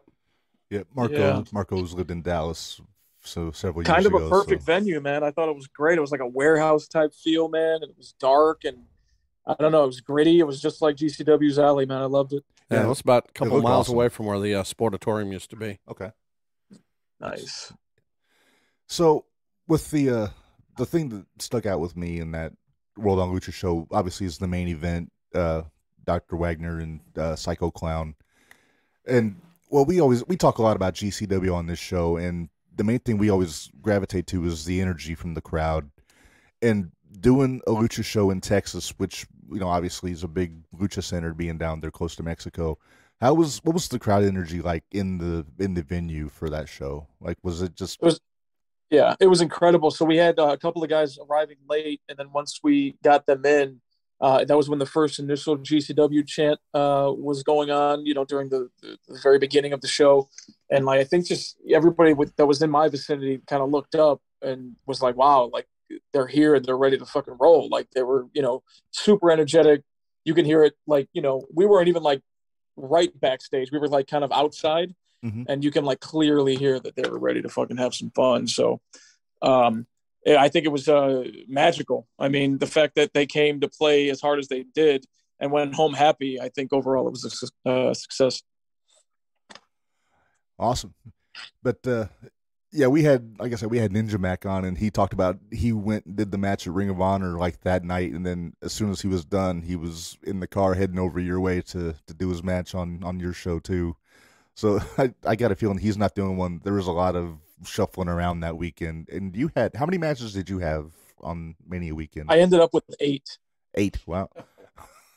Yeah, there was a lot of that. There was a lot of shuffling and waiting and, kind of gritting your teeth saying, man, is this guy going to get here or not? Like we booked this guy. And I understand that there's other shows, but, everybody wants to be the priority during WrestleMania weekend, and it's hard to, man, because there's so much money floating around and everybody's just trying to grab it while they can. So I was completely understanding about it, but, other people weren't. So, there was, tempers were running high, but we got through it, man. And everybody that was booked on the show made the show. So, yeah, I don't have any hard feelings towards anybody. I understand, I'm one of the boys, so I understand the hustle of it all.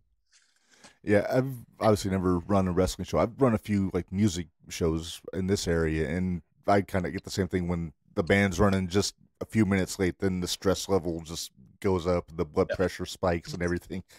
So I can relate to that. Just wanting to make sure everything goes off without a hitch. But from what I saw, I watched the show. I watched it. My co-host Narge here, it was his birthday that night, and we were in the bar, so I had it on my phone with the volume down. And even with no sound, it looked incredible just watching the matches and seeing the response and everything like that. So you really did a hell of a job on that show. So hats off. Man, I really appreciate those kind words, bro. You saying that really does mean everything. I put a lot of time and a lot of energy, a lot of thought into what was going to happen that night. Just so proud, man. So proud of everything that happened. Yeah, it's just, it's just so cool that GCW, they allow the whole collective concept to me is just fantastic. I mean, like you said, there's a ton of boys looking for work, looking to make money, and GCW's kind of jumped on that. I mean, there's something for everybody, whether you had the Lucha show or Joey Janela's 2 shows. I mean, Effie's got his show. There's just something for everybody, and I think that's incredible. I think that's why we gravitate towards GCW so much. It's just kind of a catch-all of different styles. I mean, you've got your Lucha style. You've got Nick Gage's deathmatch style. You've got a little bit of everything. And I think if anybody who's listening hasn't tuned in to GCW, you're really missing out. You're missing out on just some of the best talent in professional wrestling. Yeah, I'd call it a full buffet. You're going to go into a restaurant. You're going to have a taste for something. Brett Lauderdale and GCW wants to make sure that they have every single item possible on the menu so that you leave full, satisfied, and happy. Oh, 100%. Yeah, I've got a 10-year-old that I've brought to a couple of shows, and he's all into the death matches now, so I'll get Parent of the Year for that. But he loves watching your matches. He loves Ninja Mac. It's just, Mike Bailey, guys like you that are just defying gravity and doing the crazy stuff. I mean, he goes home and he's like, Dad, how'd they do that? How did they do that? And I'm like, I don't know, Kyler. I'm, 280 pounds and 6'1". I'm not leaving the ground, buddy. So yeah, you weren't a high flyer in your day. No. But no, Kyler. I mean, those 2 guys that you mentioned are really hard not to love, man. Ninja Mac, incredible talent. Bailey, just an incredible athlete, overall nice person, man. I mean, you just named 2 of the best in the business right now. Yeah, and you can tell just their interactions with the fans at the shows. I mean, I think that's why my son kind of gravitated towards them. But GC, all those guys, I mean, very just approachable. Again, I don't have a whole lot to ask you. I just want to thank you for coming on. I appreciate it. We love watching you. Mark's going to be the guy to ask you the questions here. But I'd really just like, what do you have coming up? I was just looking here. It looks like you wrestled just this past weekend. What's next for you? Yeah, this weekend was nuts, man. I really had a moment to myself. I was sitting waiting on a flight home, and I realized, I went coast to coast last weekend in 2 days. I did West Coast Pro in San Francisco, and then from there I went to North Carolina for Deadlock Pro Wrestling, and it's literally from one side of the country to the other. And it was a moment for me and a realization that I've wanted this life since I was a child, and it's happening, and you can feel the wave kind of getting bigger and bigger, and the fan base growing, and the merch sales going up, man. It's just like everything that I've always wanted. I just want to make you guys happy, man, when I'm in the ring. Like I do it for me, but I more so do it for the fans. Just because this is what I got into the business for. I wanted to be creative. I wanted you guys to enjoy the matches that I'm in. And, it's just so fulfilling recently that GCW was able to put me on full time and trust me and, give me really, really good opponents in the ring. And it's basically everything that I've ever wanted, man. Coming up, God, what do we have? Oh, the GCW loop again. Big surprise, man. We're always on the road. GCW family is seeing each other every 2 weeks. This one is our first time in Columbus, Ohio. That'll be a fun one. Oh, nice. And then from there, we drive up to Detroit to Harpo's Studios, which this place it's so fucking awesome. It's like you can feel the energy of like the most awesome discotheque nightclub in the 70s and 80s. You just walk in there and you feel like how much fun was had during those times. And you can see all the artists sign the walls that have performed there. It's just such an iconic building, man. And we've hung out with the owner before, and he's just an awesome person, obviously, and he's got stories for days about stuff that he's been through. And yeah, I mean, it's I really sometimes have to look at my phone at the weather of like current location because I don't know where I'm at half the time. It's been that busy.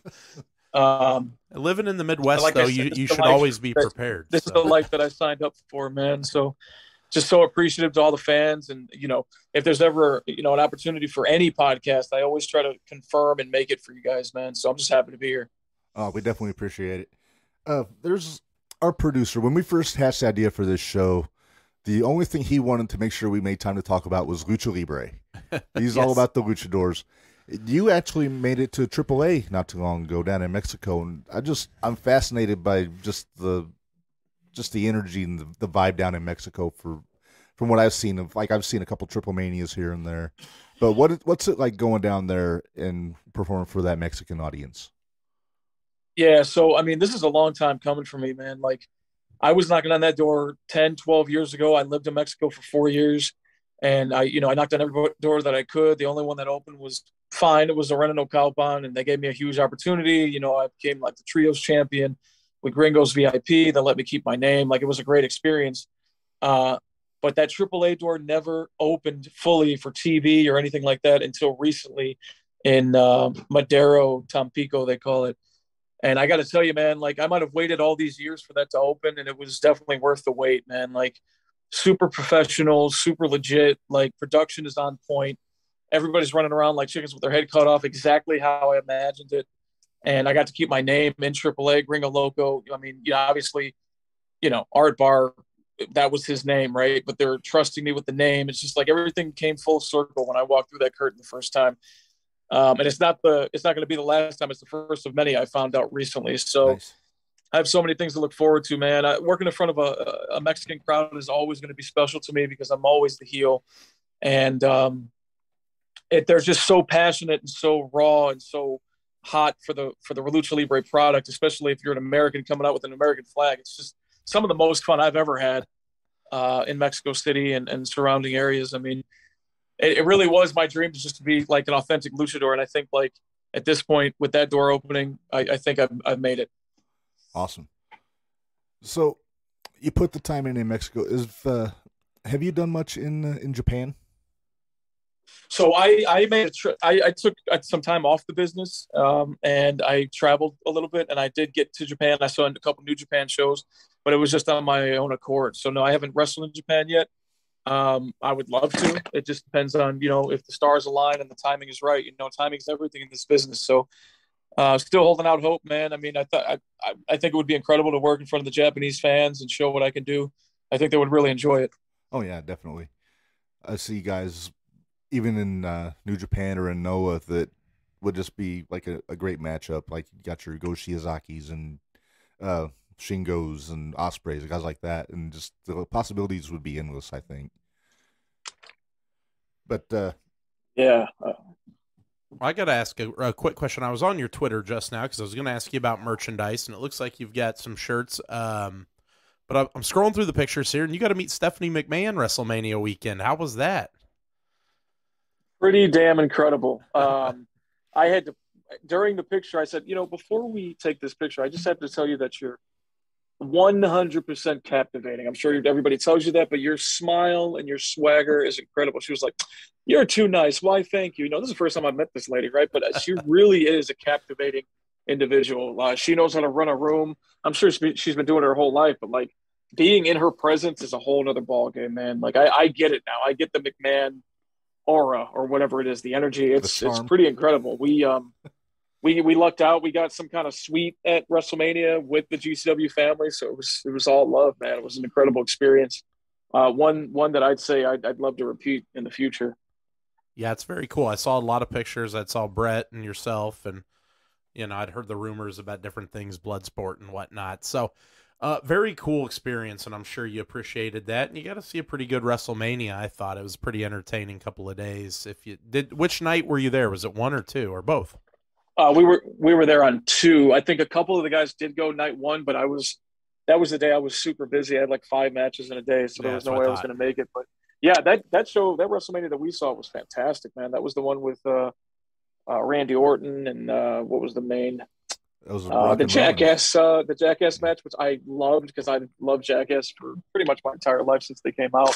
I thought it was great. A lot of people were hating on it, but people are always going to hate on everything that's put out anyway. So. Oh, it was fantastic. I thought Johnny Knoxville did a good job out there. He was entertaining, and I think he respected it. And kudos to Sami Zayn, who just worked his ass off with those guys. So absolutely, I thought it was fantastic. How about that pop? You should have heard the live. Were you there at all?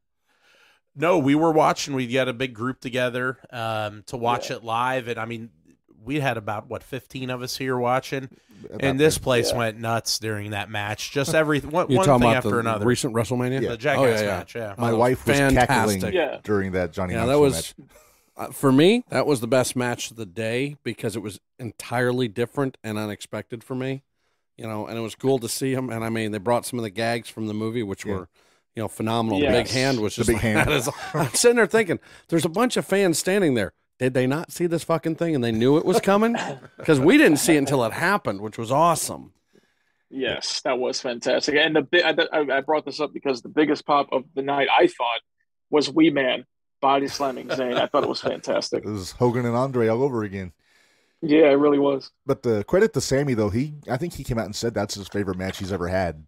Yeah. Which you wouldn't expect being a quote-unquote celebrity match, but just it looked like they were having the time of their life and they're doing it. And I think really that a lot of fans get butthurt over things that, like you said a minute ago, there's a buffet out there. There's something for everybody to enjoy.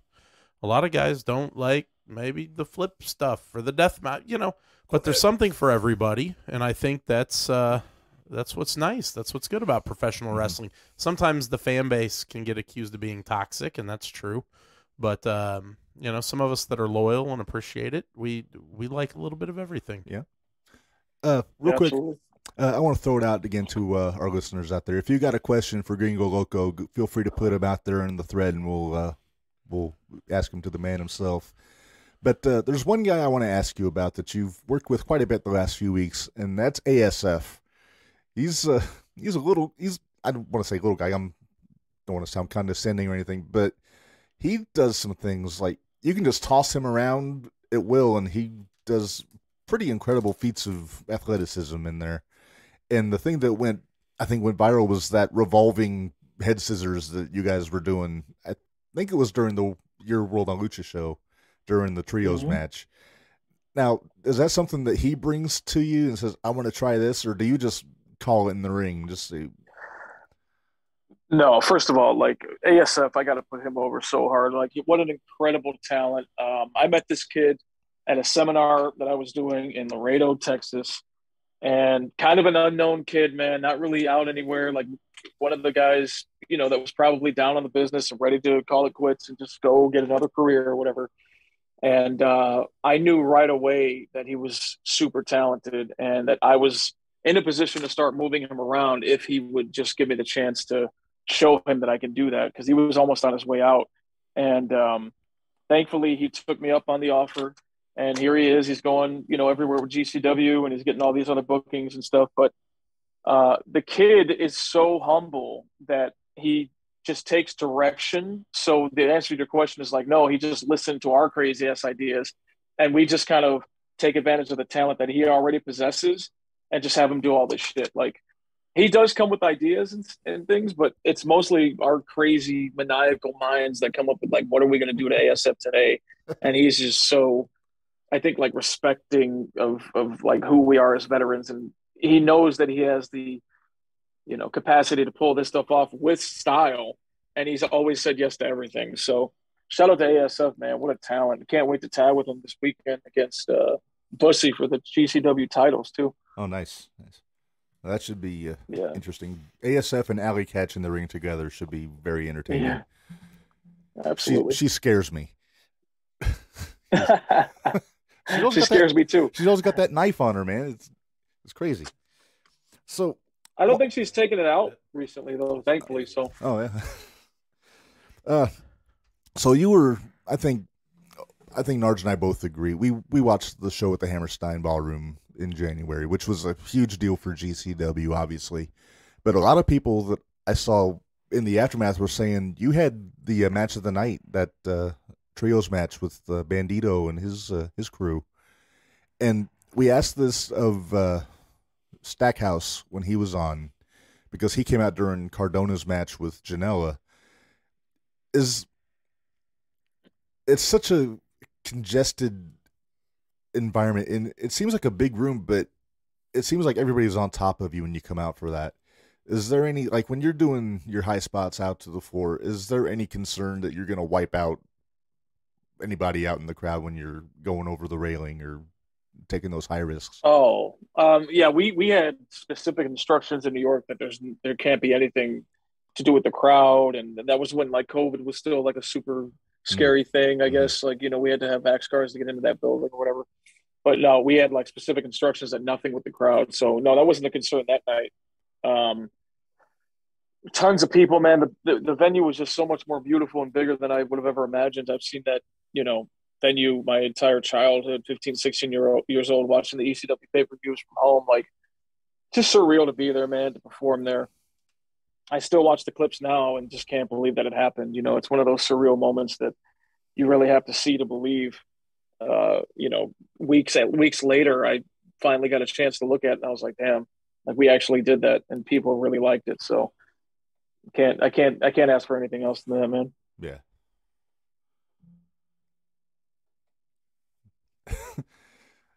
All right, so let me ask you this: going forward, what goals do you have? Like, are you looking? I mean, obviously, everybody's looking for gold. Are you gonna try to throw your hat in the ring for the GCW World Title, or when you go to AAA, anything like that?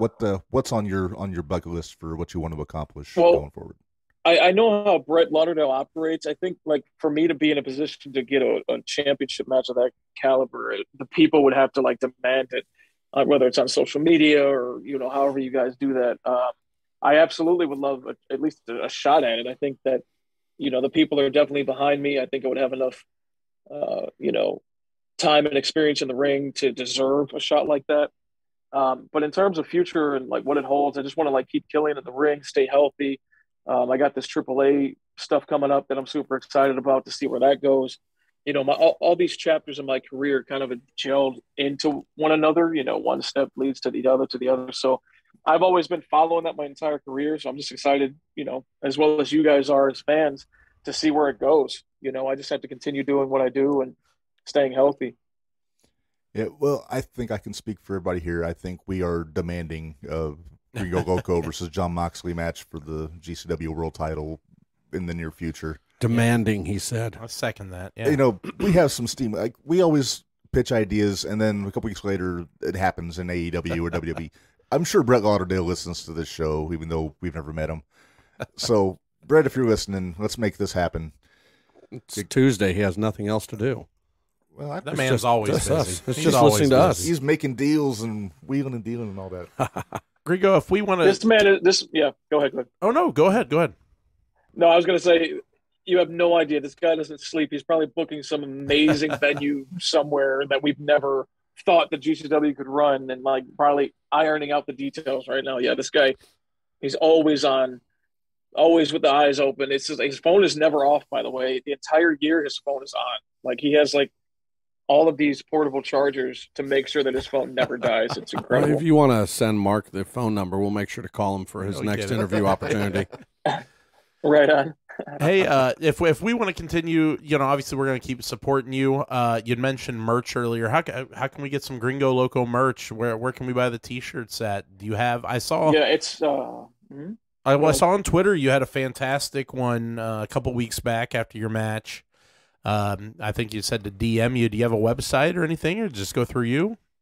you just kind of go through me, man. I send them out Tuesdays and Wednesdays, depending on how big the orders are. And yeah, you hit me DMs on the Twitter, Gringo Loco OG, and then I set you guys right up, man. It's just a little shipping charge, and it gets right to you. Yeah, the one that we're commemorating with the Psycho Clown match, the Bloody Face, has been doing really well, surprisingly well.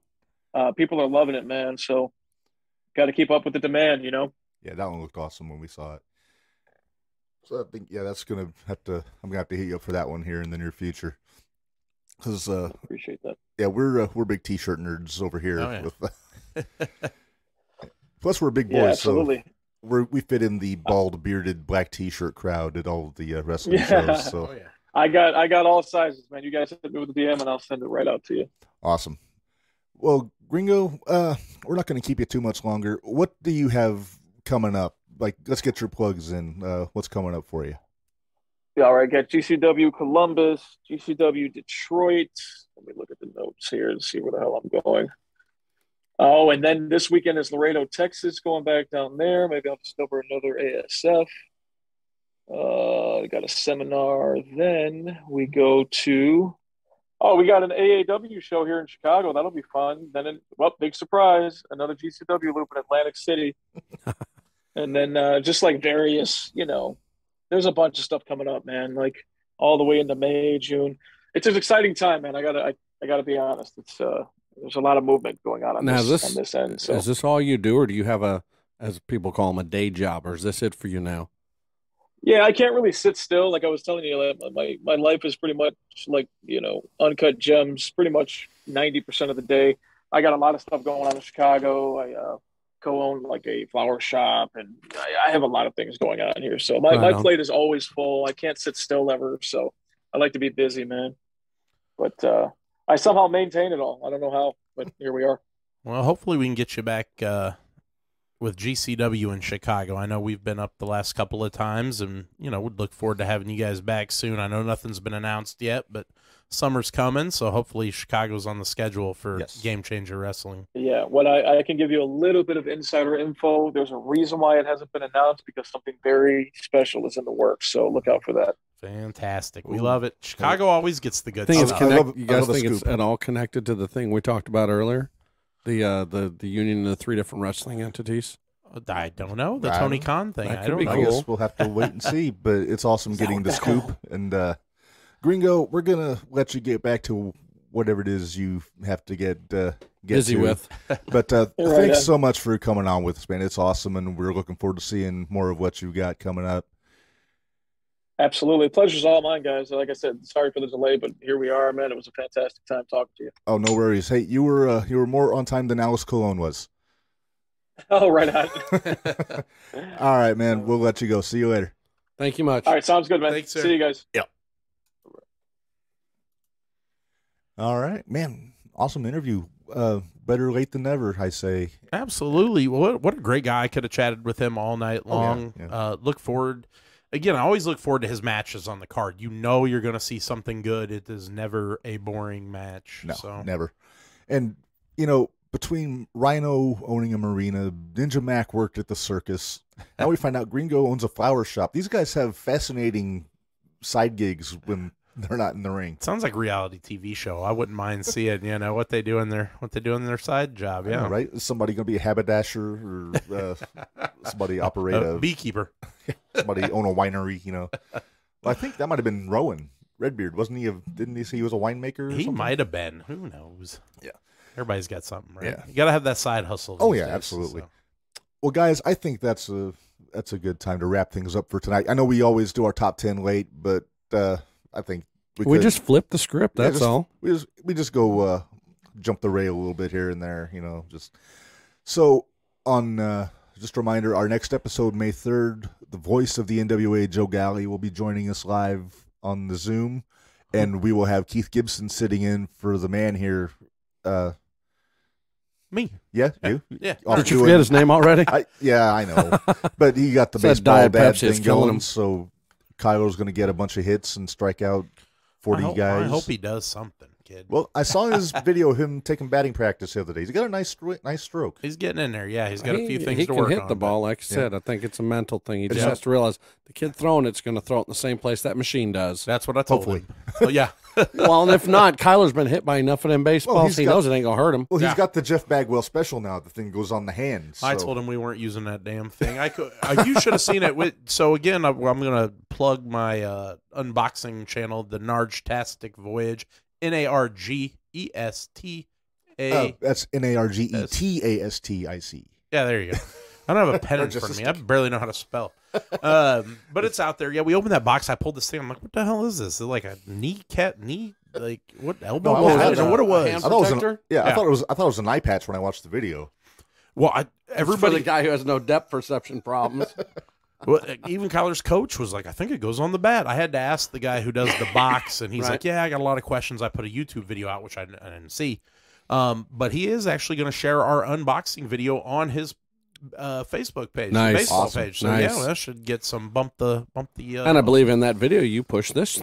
I sure because Yeah, we great. sponsor that. Right. That's awesome. I get all the monies. Real quick, Menders asked, "Are we going to check out 01 at the next show?" And That's the 30th, isn't it? I believe so. Is that right, Menders? I'm going to try it. I think the that's show on my happens, calendar. The show happens before Camaro's on with us, and I'm going to try and go and check it out. But no promises. But we're going to give it a That's shot. in Mattoon? Yeah. On the 30th. I will not be coming back from Chicago. I'm heading up to see John Mayer, the guitar man, Oh, not the doing a joint toy unboxing? collector. Yeah, not that gentleman, the guitar man. No. So, all right. But I think we're going to go ahead and we're going to say goodbye for this week. Again, go Jumping the Rail, Facebook, Twitter. Check us out. Check out our Pro Wrestling Tees store. We got one shirt now. Hopefully we'll have more coming up soon. And until May 3rd with Keith Gibson for Narge and Marco, this is Redmond, and we will see you in 2 weeks. Thank you, guys.